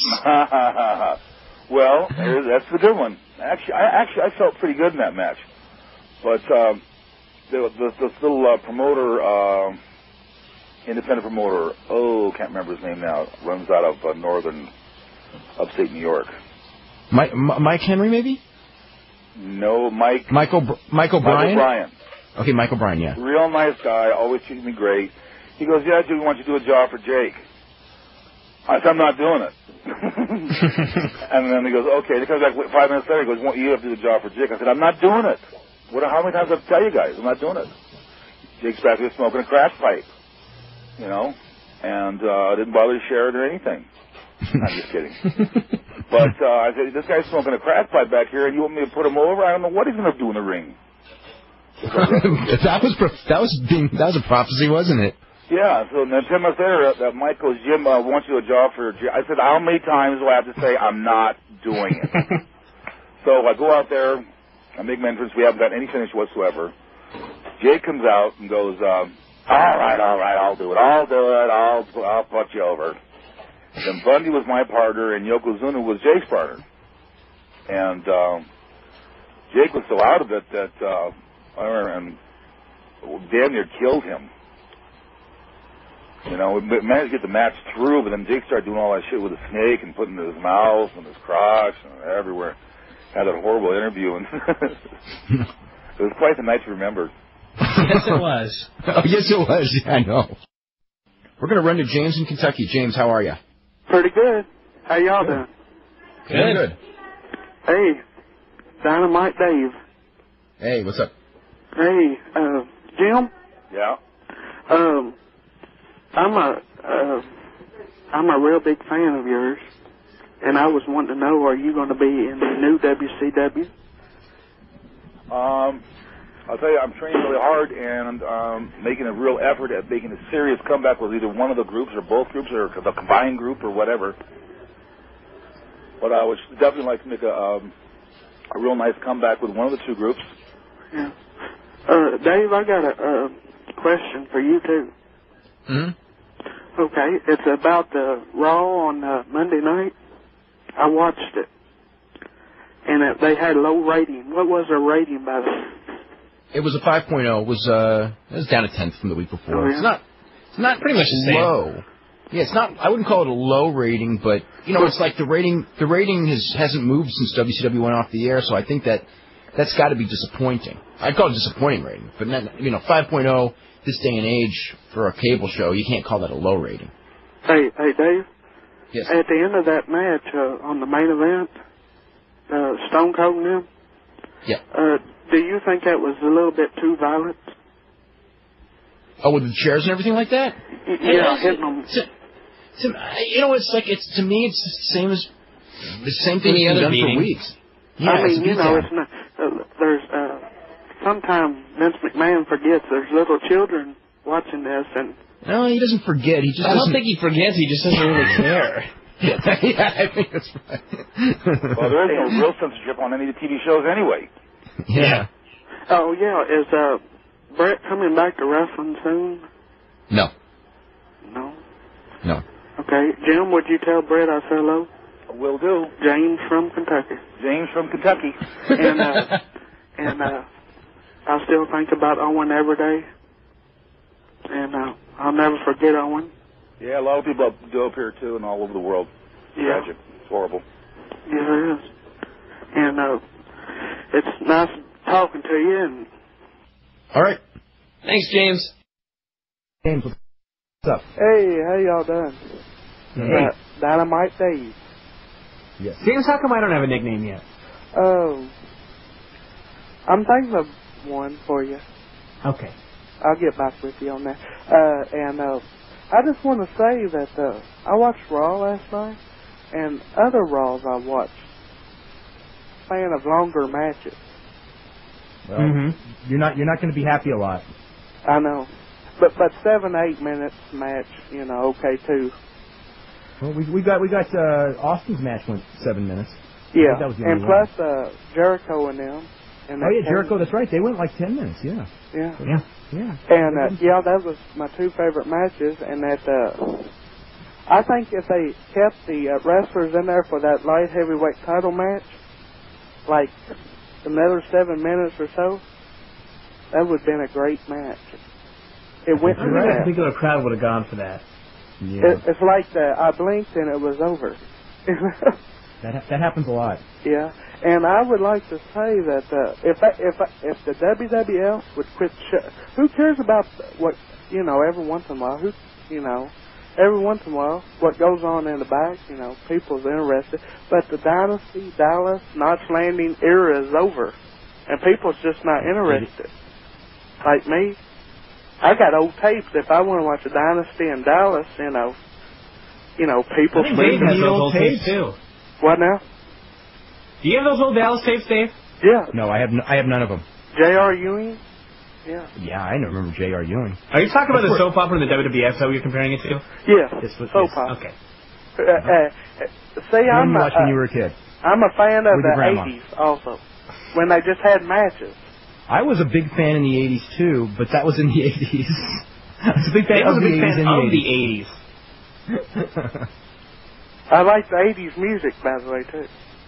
Yeah. I don't mind it, but I don't want to be like re-releasing it either. Okay, Dave, what you were saying that they was going to put Benoit and Jericho against the Christian and Edge? Yes. Mm-hmm. You think pretty soon? I believe that'll happen at the tonight's taping or whenever it is of SmackDown. I wouldn't be surprised. Yeah. Yeah, and I think a good match coming up for the next pay-per-view, Benoit versus Kurt Angle in a ladder match with the medals We've had on so many we've had so many ladder matches. We had Benoit and Jericho in a ladder match this year. Then we had the tables, ladders, and chairs at WrestleMania. It's like, it's going to be like the cage where you do it so much that you've killed it. Uh-huh. Yeah. So I really think I really just don't want to see. I don't think those guys could. I don't know if I want to say that. I don't think they could have a good ladder match together. But just looking at those two, you don't think. Well, I guess Benoit maybe, but not Angle. You just don't think ladder match. What's Angle going to do in a ladder match? Well, he'll try to do anything he can to get them medals back. You know what I mean? Yes, so. Yeah, they got to do something with those medals. Yeah. Maybe medals on a pole. How about the winner? The winner is the guy who tears off the loser's pants. Oh. I don't want to see that either. Yeah, Dave. I just wanted to tell you when how they do much that one, then we know they're really in trouble. I'm a dedicated wrestling fan. Uh-huh. You know how long I've been on the phone waiting to get on air? I've been on here a whole hour.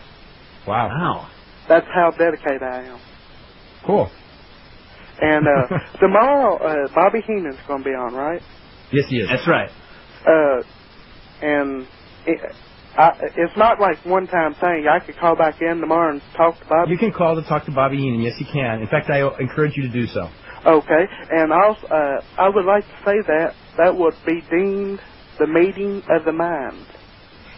What did you say? I missed that? The meeting of the mind. Okay. Yeah. All right. We gotta run to a break right now.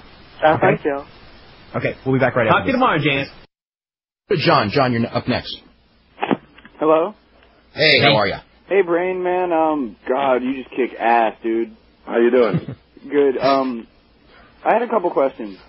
Were the rumors true about Okerlund picking up the 16-year-old farm girls? Okay, see you later. Let's go to Matt. Hey, guys, how's it going? It's going pretty good. Bobby, Well, the reason Okerlund does that is he's not strong enough to pick up 18-year-old farm girls. What a stupid question. Okay, we'll take Alex and we're going to go to break. Alex, what's up? Hello, Brian. Hey, what's going on? Heard, CWA launched this Saturday in Hot Diesel. It was a wild show. Paramedic and Crazy Boy put on a good show. But at the end, it was like an ECW show, and everybody running in and brawling all over the building. Tyron Ganetti's match was also good. Alex, do you have anything for Nick? Yes, Mr. Bockwinkel. Yes, sir. I'm trying to learn how to be a wrestler. God bless you. What should a young guy like me do to get into the business today? Pick the right parents. To first of all, accept the fact that what you want to do, let's see, you want to say you want to get into the business. You want to become, quote, a wrestler. Hello? Yeah, you there? Yeah. Okay. It's simple enough of what your desire is. And you can go to any number of schools. In fact, coming up here real soon, in about 2 months, there's a Las Vegas Wrestling Academy that is being... Okay, thank you. Can I ask you a question, another one? Get rid of him. We got to go to break. Bye. Oh, boy. Get a phone. That's another good piece of advice. That's right. The last gentleman that was asking about he wanted to be a wrestler, is he still there or did he go? No, he's long gone. In fact, he will never be back. He will never be back. He's just passed away. Let's go to James in Kentucky. James, what's up? Hey, how y'all doing? Doing fine. You just comment on Bobby Heenan. I don't think his career is over. I think he'll be in the WWF or WCW. It is very possible.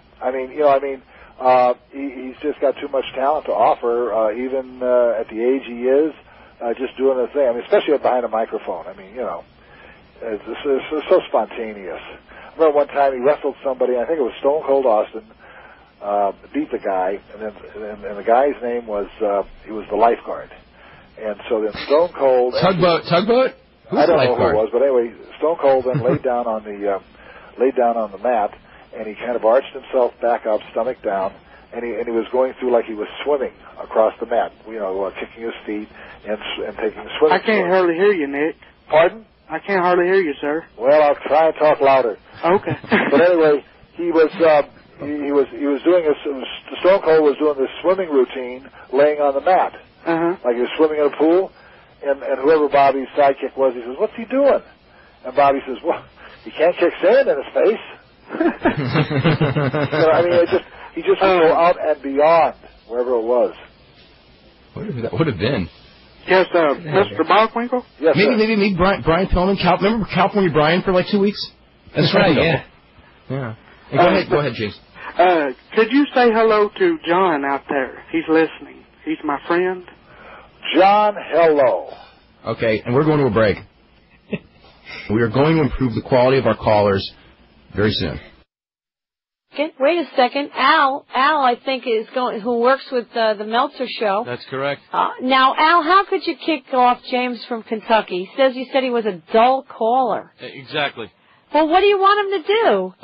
Tell jokes? Be less dull. No, not tell jokes, but contribute something positive to the show, which he does not. And being called Dynamite Dave just kind of doesn't work. We've gotten more complaints about James in Kentucky and another caller, Alex in Puerto Rico, than I care to mention. Well, this is the advice portion of my gossip program, okay.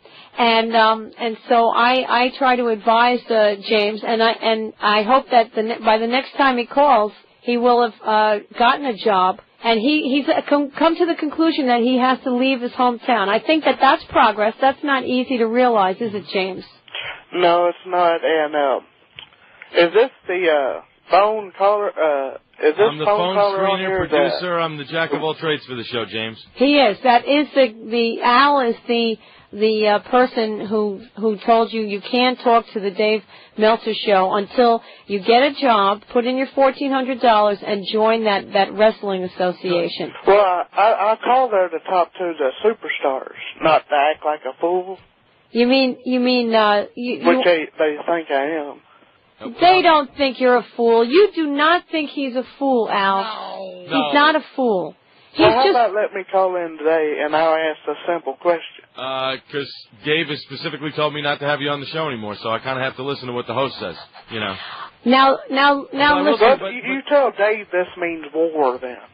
War as opposed to what, James? I know that you used to be a caller on WCW Live and they hated you on there too. So no, they didn't. Well, yes, they did. Trust me. By the way, James, mentioning Ohio Valley Wrestling, if you want to go and work down there, I would try and talk to Jim Cornette as best you can, because those guys down there, I mean, they could use some people. They could use guys like you. They could use your help. You obviously helping out on the show. You obviously love wrestling, and I think you should try and pursue that. And what I think Al is trying to say, James, is they want you to work on, your job and your life a little bit. You're just young. You're just starting out. These guys are older and they've already pursued work a bit. So, I know it's hard to leave he only lives in a town of 1,000 people. Wow. And it must be hard to face the fact that you might have to leave your parents and, It's hard, but you've come to that conclusion, and that's a big step. So why don't you call your uncle and see if he can try to find a job for you in Louisville. Yeah. Well, and I also got something to say about the Dave Meltzer Show. Okay. I start calling because I heard about these big name wrestlers that was calling. Uh-oh. Wait a minute. Wait, don't insult. Wait. Dave Meltzer. I know. And I think that they're just trying to encourage you in their own rough, macho way, that they want you to get a little bit more of a life. And their own testosterone It's called freedom of speech. Well, I understand it's freedom of speech, James, but when I got 50 people emailing me telling me that you're horrible, I have to, worry about the content of the show. And if you're bringing the content of the show down, then I don't want you on. Men are so mean. Men are mean. And I got to say one thing, Joanna. I think right now he's bringing the content of our show up. I think you're right about that. Now, James. People like that takes away the right to get on there and talk about wrestling stuff gives a bad name to wrestling. Well, I think that's why you need to give a good name to wrestling, and I think you need to go become a wrestler or work for the Wrestling Federation or something. Okay, Miss Malloy. Yes. Can I just say something else? Please. He said I was such a bad caller for WCW Live. Yes. Every wrestler I talked to on there, either they laughed about me or something, they know who I was though, and I know Jeff Jarrett and all of them. Well, I think that I believe you 100%, and we just want you to get your life together and get on the right path, okay? Yeah, and it really hurts down deep inside that somebody take away a privilege like that. You know what, James? You don't need that show right now. What you need is to focus on your own life. You don't want to be thinking so much about superstars and other wrestlers and stuff. That's the problem with this country, is that there's only like 1,000 royalty, 1,000 celebrities who are either actors or sports people, and everybody's just staring at them and watching their lives and living vicariously through them, whereas you should get your own life and try as hard as you can to get the pleasure out of your own work and your own family. Yes, before I go, could I just ask this man something else? He went to ask permission of Dave Meltzer if he could go to the bathroom. Oh, I just wanted to ask him: Does he know Vince McMahon? I don't think Al knows Vince McMahon personally. No. Because I keep on calling his office, and he don't return the call or nothing. Now, come on, James. I know you live in East Ashtray, Kentucky, but don't you think that Vince McMahon is a little bit busy? He's busy. Why? He done lost XFL.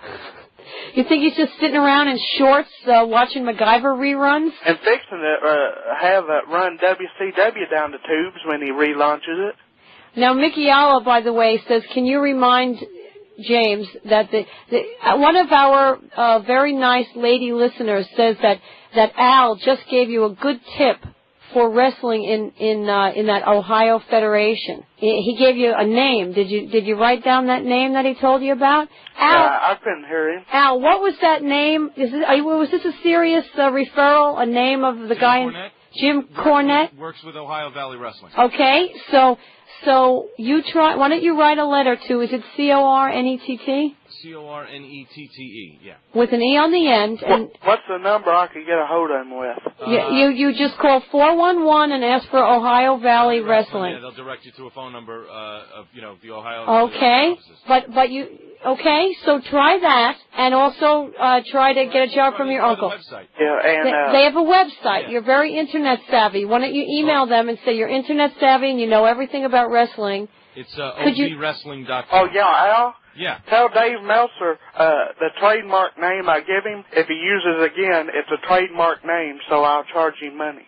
James, trust me, he will never use that name again. What is that name? Dynamite Dave. Trust me, he'll never use that name again. I trust you. Never use it again. Never. Somebody else might use it, but not Dave Meltzer. That's for sure. James? What? James, just pay attention to yourself and forget about Dave for a while. He's going to come crawling back and begging you to be on the show, okay? I'll never be on their show again. All right. Well, I'm sorry that Al hurt your feelings. He guys are macho. They just are. I don't know what to say. Let's go to James. James, what's up? Is it just me, or does Benoit just have abnormally short arms? Because he does have abnormally short arms. Yes. Really? Like how short? Like, is he I don't know, but they're they're short for his height, yes. Which is probably why. Does he have trouble tying his shoes? I don't know, but you're going. No, but I bet he can bench a hell of a lot. What? on. Good morning. How are you? We're doing just fine. What's the matter? Nothing's the matter. I want to ask you a bunch of questions. I want to have them answered immediately.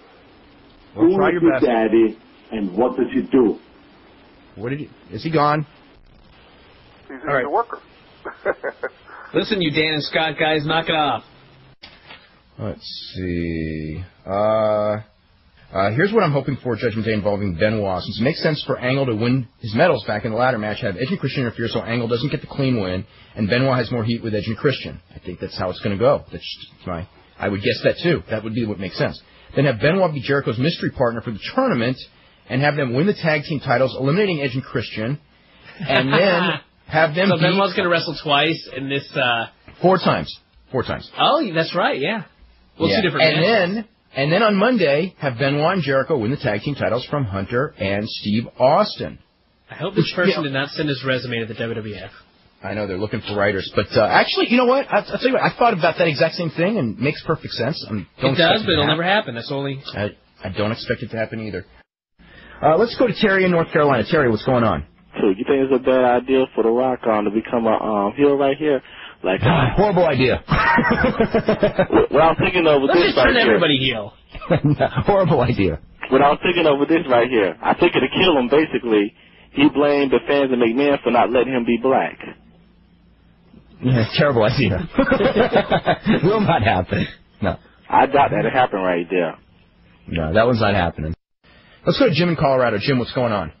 Yeah, from what you've heard on the TLC match, does Benoit have trouble reaching the tag team titles? I don't know. He didn't bust out the 5-foot ladder like on the pay-per-view. Oh, well, if he wins King of the Ring, do you think that he'll have trouble putting on the crown? Okay, you're gone. Let's go to Mike in Boston. Mike, you're next up. He's gone. Let's go to Wes. We'll start with Dan in Chicago. Dan, what's going on? Hey, guys, how you doing? Doing good. Hey. Now, last night, I don't know if you know anything about the Chicago radio stations. They have a radio station. I know something about them today. They have a radio show called WrestleMania X. I don't know if you know that. I'm not sure. I don't know if I've ever done that show or not. Yeah, it was mentioned a couple times about the Bret Hart stuff. Oh, that Bret Hart's going to a WWF? Yeah. And well, they are clueless. They said, you know what? I got to tell you something. Dave said that? Yeah. Oh, that's good. That's really good reporting. Not that you're clueless, but the fact that you said that, that you're right on about the Bret Hart stuff and you're a good source of wrestling. That you know your stuff, and Bob Ryder doesn't really know much. Which I'm not going to say Bob Ryder doesn't know stuff. Right. I'll tell you what, though. On a story that big, I don't know, man. That's all I can say. Yeah. And he tried to even blame that one on me, didn't he? That was so sad. Roundabout way. That was really sad. I got to say that was really sad. I mean, hey, and I blew it on stories too, but I mean, my God, it's that one was a big, that's a big one to blow. I'll tell you. I mean, because you're talking about a story that.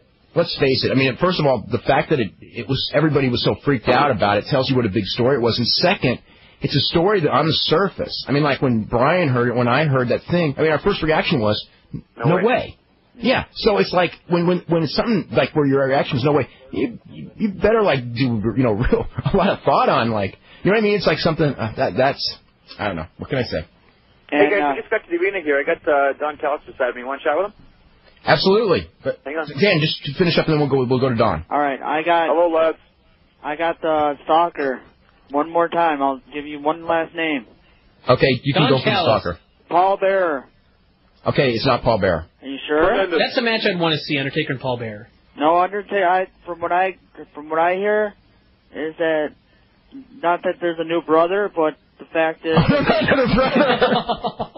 what they were saying last night. Oh no, they're going to bring in the guy from Ohio Valley as his brother. Why don't you think it's Paul Bearer? No, because they have to have a match. The whole thing is in wrestling, you build up to have a match between two people. You don't just have an angle for the hell of it. And Paul Bearer and Undertaker are not going to have a match. No, I didn't say that. They could bring somebody else in, not like a brother situation, but somebody else with Paul Bearer. But why would Paul Bearer be stalking her? Because Undertaker and Kane are so popular, and he's a little upset about the whole that he's upset at the side. He's upset that he's a talent scout now instead of on TV. instead of that Paul would actually Bear. be a good angle. Am I being laughed at? You made me become a talent scout. I have to go and watch all these guys. Am I being laughed at? No. Okay, no, but it's not Paul Bear. Okay. All right, guys. Okay. Thanks a lot. Bye-bye. All right. Hey, Don, how you doing? Doing real good. My God, Alvarez just all over the callers today. Well, we're just trying to keep logical thinking, which is actually sometimes tough in wrestling. I just get frustrated because every day on this show we plug our website every single day, and we don't make a dime off that website. All we use it for is for the people. I'm sure, yes, we do use it to plug our newsletters, but we put the news up there. I go up onto that bulletin board every day and answer questions for free for the people. And I get so frustrated that people can't go up there to the website and read that stuff. Just please, That's what we put it up there for. I did get some depressing news today, though. My friend Shoulders, that I always talk about on this show, got carjacked last night. Some guy broke into his car and just pounded on him while he was buckled up and stole his car. Went on a crash about 20 minutes later. But I told him the good news was he didn't work for Bill Watts because he'd be out of job right now. That's right, he would. Oh, my God. That would only make things worse. Can you imagine, a wrestler, gets hit by a pipe or something like that in the old days, and then gets fired, too? Oh, I know. It's the whole thing. I mean, I could imagine maybe if you're in a bar fight face-to-face with some, if you're 250 pounds and there's a 130-pound guy that beats your ass in a bar face-to-face, that's one thing. But, getting pounded on while you're buckled up and, it's totally different. Hit with a pipe, hit with a lamp by two men. Well, I think that in those situations, Bill Watts might have had some leniency, as long as it didn't make the press. But if it made the press, I think if it made the press, he would have not had a lot of leniency. It's gone. Okay, Jim, what's up, Jim? Hi, Roland. Yes. I had a question. Sure. How hot was it in that fat suit that you wore him beyond the mat? Well, how hot was it? Yeah. Bye. Now, you haven't started taking memberships yet, right? I'm sorry, what? No, I actually have a valid question here. You have not started taking memberships yet, right? Taking memberships on the 1st, on Monday. Okay. I'm just wondering because I'm going to be interested in seeing how this actually does because for many years people have been trying to make money on wrestling on the internet and it always fails. Well, and let me put it like they have made money on porn, however, so... They make money on porn. Do you know the DVD business, or not DVD, but the VCR business? Do you know how the VCR business started? All because of porn. Okay, I didn't know that. I thought it was because of wrestling. From what I've heard. Yeah, the internet business... Okay, and one question that I wanted to ask is I've heard them talk about the Paul Varlin thing before. Right. And now, was that a storyline or was this real? No, that's not a storyline. that was a storyline that we made up, except it's true. Except it's true. See, the thing is, Paul Varlin did not want to tap out to Taz because Taz is about 3 feet tall, and Paul Varlin's is how tall is Paul Varlin's? Probably 6'8". 6'8". And probably 340 pounds. Yeah, this UFC, some kind of real shoot fighter. No, he's just a big guy. Just some big... The polar bear. The polar bear. Dave, remember him sitting out there at the pool and he wouldn't leave? Yes, I remember this. You and me and Dave are sitting there not even talking to him and talking to each other, and the guy still wouldn't get the clue to leave. Poor guy. Anyway, and this is after I promised him sex and never gave it to him, and he still, bugged me. I don't know what his problem was. Well, you never gave it to him. No, I never gave it to him. He came back from the dressing room after... Well, no wonder he kept hanging around you. Yeah, well, what happened was, I promised him, I kept telling him it'd be good for his career, this is the only way he's going to get into wrestling, he's got to show that he's a team player, blah, blah, blah, blah, blah, blah, Missy being the booker, blah, blah, blah, because, see, he wouldn't do it. And so Paul Lee calls me, Missy, you got to get Varlin. He likes you. Get him to tap out to Taz. Television show. Huh? Some sitcom of someone blowing someone off and the guy, totally not seeing it.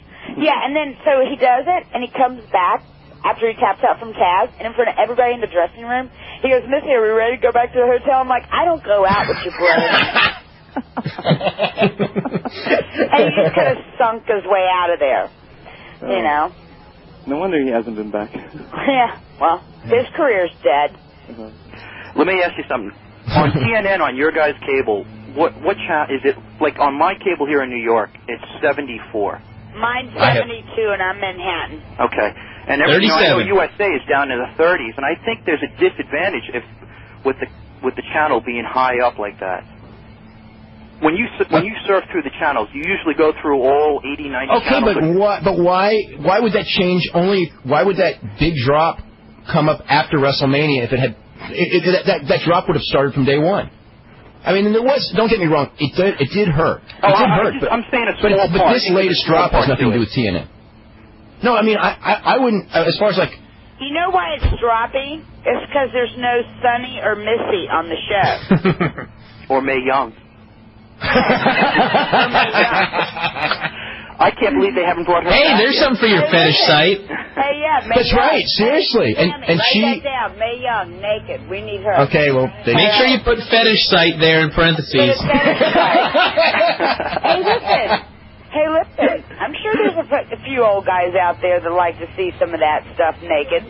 And even somehow I think when I'm old, I will still want to see younger women. Maybe it's just me. May will do it. Hey, if she kissed sexual chocolate, she'll get naked. Boy. That may very well be true. Yep. I'm not liking this visual right now at all. Guys, one last question on that Jacques Rougeau interview, which was great. It was a great interview. When he took that swing, he told that extensive story about with the bulldog there. Yeah, I'll remember that forever. Yeah. Was that? Did he have something in his hand when he took that swing? Because I thought he implied that. There are people. I mean, I heard the story that he had brass knuckles when I first heard the story, but that was from like the bulldog side of it. I have a story about Jacques Rougeau. He gave a friend of mine a really bad case of the crab. Oh God. Oh God. Anyway. Sorry. Okay. Do you work at a grocery store? Please tell me that's the story here. Huh? Anything else? No, that's it, guys. Great show. I hope you're going to archive this one. Thank you. Please not ask we will. Mark. Let's go to Jimmy. Jimmy, what's up? Is Jimmy gone? Yeah, I want to speak to Missy. Well, she's here. Missy. Yeah. Man, I tell you one thing. This is just like a dream come true. Get to talk to you and have Sonny in the same room with you. Mm-hmm. Oh, have mercy. I remember you back in the old world class days, way back then. Did you work in it with Nicola Roberts? No, when in the UWF we did a couple of 4-girl battle royals. Yeah. I just want. Were you in the Crockett promotion when she was there? No, I wasn't. She was there when I was in UWF. Oh, okay. Yeah. Let's see. I saw something in a magazine a while back. Were you in an indie fit sometime and did a cage match with somebody? Yeah, that was the Kimona. Well, I never did. Who finally won that? I never did. You know what? To be honest with you, I don't remember. But picking up Kimona, she weighs like 90 pounds. It felt like friggin' 300 pounds trying to pick up that little girl. But now that she's learned how to work, I'm sure it's a lot better. So I'm not sure. Well, are you a blonde or are you got dark hair? Well, I'm a blonde, but you know what? If you check out Wrestling Vixens with 3X's.com, you can see all of me. Oh, I tell you, I will be putting $10 toward your site. You better. Okay, I'll tell you another thing too. I remember that picture. What did you have? The hockey sticks? Yeah. Oh God, that was so hot. And what hockey sticks? I mean, where you the head in the wrestling match was covering your nipples and stuff. That wasn't me. That wasn't you. Oh Lord. Those were kendo sticks. Now, if you look at the picture, the body was tan and the face was white. Yeah, they put somebody's they put my head on somebody's body with the two. Oh my God! Oh, there's never listening to that. I tell you, oh my God! Hey, can I give with the internet nowadays and digital? Can I give Sonny a message? What? Can I give Sonny a message? Sure. I tell you Hold what. on 1 second. Okay. Hello. Sonny. Yeah. Oh my God, we got Tammy Sitch on this line. Yes, Tammy. I've always followed you, and I've been a big fan of yours. Well, thank you very much. Last time you was in WCW, I was just, when you left, it was just I couldn't understand it, Well, I really didn't like what WCW was doing. I didn't like what they were headed for. Right. So I just, said, all right, that's None of us did. What got me was, Tammy, I really got pissed off a lot of wrestling chat rooms. They were talking about where you'd let yourself go and everything. I tell you, you're a sexy damn woman. I tell you that right now. I don't care. A little bit of meat on the bone ain't never hurt a woman. Okay, then. I don't mean to embarrass you, but it just kind of. Hey, nothing embarrasses me. But and everything embarrasses me. I'm gonna sign up for y'all's website because I tell you, y'all are some sexy women. I tell you that. Well, thank you very much. All right. Well, Monday's a day for you, Jimmy. Okay, y'all have a great weekend. Oh, gosh. Okay. We've got Eddie in New Orleans. Eddie, what's going on? Guys, man, I can't believe I'm following Hillbilly Jim up there. God, that guy scared me. This is a channel. Hey, Dave, this show should be on the Comedy Channel of Eyada, man. It is hilarious. So that guy. I'm glad you like it. It's great. Well, hey, Dave, Brian, y'all always do a hell of a good job getting the word out. But Missy? No, Missy's not on it. Oh, well, Sunshine, Tammy, Lynn Cinch, and all. Sunshine? Sunshine. Wrong chick, babe. Wait, what? I'm Wrong 20 decade. years younger. Oh. Yeah, wrong decade. Whatever happened to her anyway? But anyway. Yeah, well, I wanted to throw down the gauntlet and challenge Missy Hyatt. Could you put her back on? Hold on. Thank you. Hello. Miss Hyatt, I've watched your work, world class. I go way back and all that fun stuff, and admired your work. But you know what? When you said that mention about you make more money with your phone line, you're promoting that, and you knew what you were doing. I want to challenge you. Throw down the gauntlet. If you think you can go against Vince, go after it. If you think you can make more money, do it. I'm doing it right now. Wrestling. No. I'm talking about, if you think you can outmatch Vince, put your own league together. Get on TV. Oh, come on. Nobody can fight Vince. No one can out-promote Vince. No one ever said that. No, she's the one who's talking about it, saying, she knows everything. Come on. She didn't say she could out-promote Vince. Money off myself. Hey, money makes the world go round, and if you got money, you could do a league. I think myself and Tammy are getting naked on our website because I smell Porsche. Okay? I don't want to run a wrestling company. If I want to run a wrestling company, I guess I'd get backers and I'd try to run a wrestling company. But then you learn something? Is dead. Then you learn something? Is dead. Well, then you learn something how to do it? Jabroni. Oh, yeah, that's easy. Easy one. Come on, come back with me. Come on. Throw another one at me. Come on. You see? Dead air. It's always good. All right, anything else? Yeah, I respect your work and all that. Yeah, whatever. Get off the fucking friggin' phone. Oh, come on. Bring it on. I don't know who you are, but you know what? You'll probably be the first pervert that signs up to WWF. No, sorry about that. Yeah, he'll be the second. I'm not calling to blow my own website down here, okay? Yeah, whatever. All right, I'm not calling to get pervs to spend their money on me, okay? Yeah, okay. Well, you know what? Go home and live with your mom and I own my own home. Okay? I own my own home, sweetheart. Yeah, right. Yeah, right, I do. Is it a double wide or a single wide? No, it's actually a one-story beautiful house in Metairie here in New Orleans. Yeah. Oh, in New Orleans. Yeah, in New Orleans. Yeah, what's wrong with that? Right there. Oh, that's right. Well, of course not. But you don't have to be like you. Dead bodies floating up in your. Oh yeah. We have dead bodies. Yeah, and we even have vampires. That's really. Great. Yeah, yeah. I'm gonna call a friend of mine. We'll put a spell on you tonight. Ooh, voodoo. Oh, so it's Missy Voodoo Hyatt. Whoa. Yeah, that's right. a new one. Why don't you go run off with that one too? Yeah, I'll try. Listen, to make a buck, I will. Okay? Oh yeah, exactly. That's exactly what you are, making a buck. And you people down in New Orleans don't like Jews. You people? You people? This is a good one. Come on. What else? What else? Teach us something. Come on. I'm gonna call you Professor Hyatt because you're just Okay. God. That's it. All right. Is anybody left? Brian, I'm here. Okay.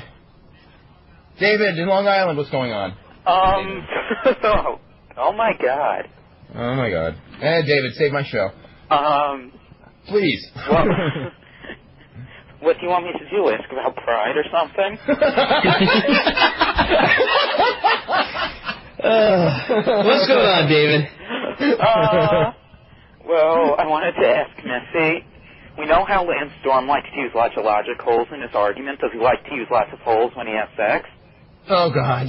Come on, David. What the hell is going on today? Well, it's our fault. Jeez. Okay. Missy. Who do we have here right now? Missy, you there? Yeah, I'm here. Do you guys not screen your calls? I guess I don't. Today was one of those days, you know? You know, do you not screen your calls? Like I want to own a wrestling company. I know. Like I want to lose money.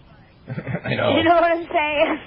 Yeah. Like I want to be lose millions of dollars. Like I want to run wrestling shows. No, I just want to show naked women. What's wrong with that? Is there anything wrong with that? Who from Philly? Paul, let's go. What's going on? What's going on? Hey, Paul. how are you? Hey, guys, how are you? Yeah. From Philly? Yeah. Oh my God! You know who lives down there? Who? Trent Acid. Oh, yeah. From the Backstreet Boys. Have you had sex with him? Who have you not had sex with?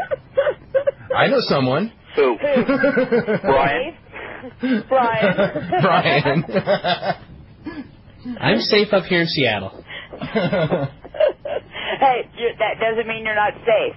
Because you know what? I wanted Kid Rock, and I did a radio show on Monday, and I challenged that skanky hoe Pam Anderson to a wrestling match.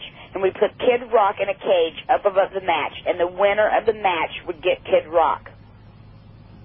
That's great. Yeah. I think I'm going to go watch Wrestling with Shadows when this is over. You know what?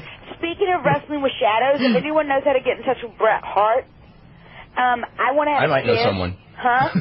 I might know someone. You know someone? Let him know. I don't want him, but I do want his sperm because I'd like to have a child. And I think Bret Hart's sperm would be great sperm. I've never thought about that ever.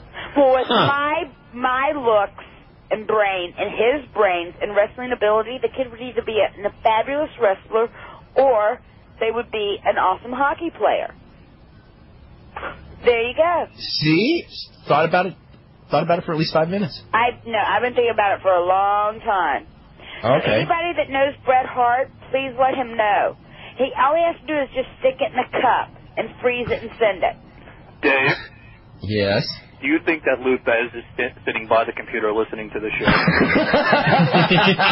Yeah, because he's mad that they're talking about Brett as a great wrestler, not him. Oh, I don't know. I don't know if he is. Dave? Probably not.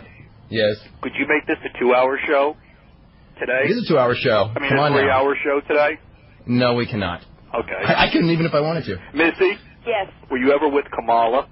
Come on, that's a good one. No, but you know what they used to do to me? This is the funniest thing. On the airline reservations, they used to always sit me in the center seat right beside him. Uh-huh. On all the airline flights. I used to always get stuck sitting by Kamala. Who was on the other side? I don't know. Probably some poor soul that was like smushed up to the window. Shockmaster? Huh? Shockmaster. Yeah, right. He fell through the window. Missy, do you have any thoughts on Tom Zink? Do I have any thoughts on Tom Zink? Oh. Tom Zink is the one man that I wish I would have slept with. I had the biggest crush on him for years and years and years and years. Guy wouldn't even give me the time of day. Yeah, he's in my top 10, in my book, on my top 10 regret list. One of my top 10 regrets is that I never got to sleep with Tom Zink. I was in love with him for years and years. And years. Wow. Now when he's on the show, we're going to have to... Yeah, we're going to have to ask him next time he's on the show. Ask him, because you know what? I was so totally in love with him. I used to follow him around. Like, if he would turn around, he'd walk right through me. I mean, I thought Tom Zink was the hottest guy in wrestling. And Tom, you got 2 minutes to call in if you're listening. Okay, who's next? Next up is Larry in Montreal, guys. Larry, what's going on? Hello. Hey. Larry. Hi, guys. Sad day, isn't it? Yes, it is. I simply want you to know that I love the show. I love Eyada. I had a good time. But keep talking, Wrestling Dave, and I'll listen to you on the law. Well, listen, thank you very much. I want to talk about Vince McMahon. Mm-hmm. Since that time, he seems to forget one thing. when he tries buying them out, just how about having the same things done to himself? He really thinks that he's going to wipe them all out one at a time? I'm afraid he's mistaken. That damn swine idiot. And that's all that there is to it. Have a good day. Thank you. Not sure what that was all about, but anyway. I think he's got to he's got to stop holding his Johnson a little bit there. I think he's the guy that writes those promos with the letter I. God, I know.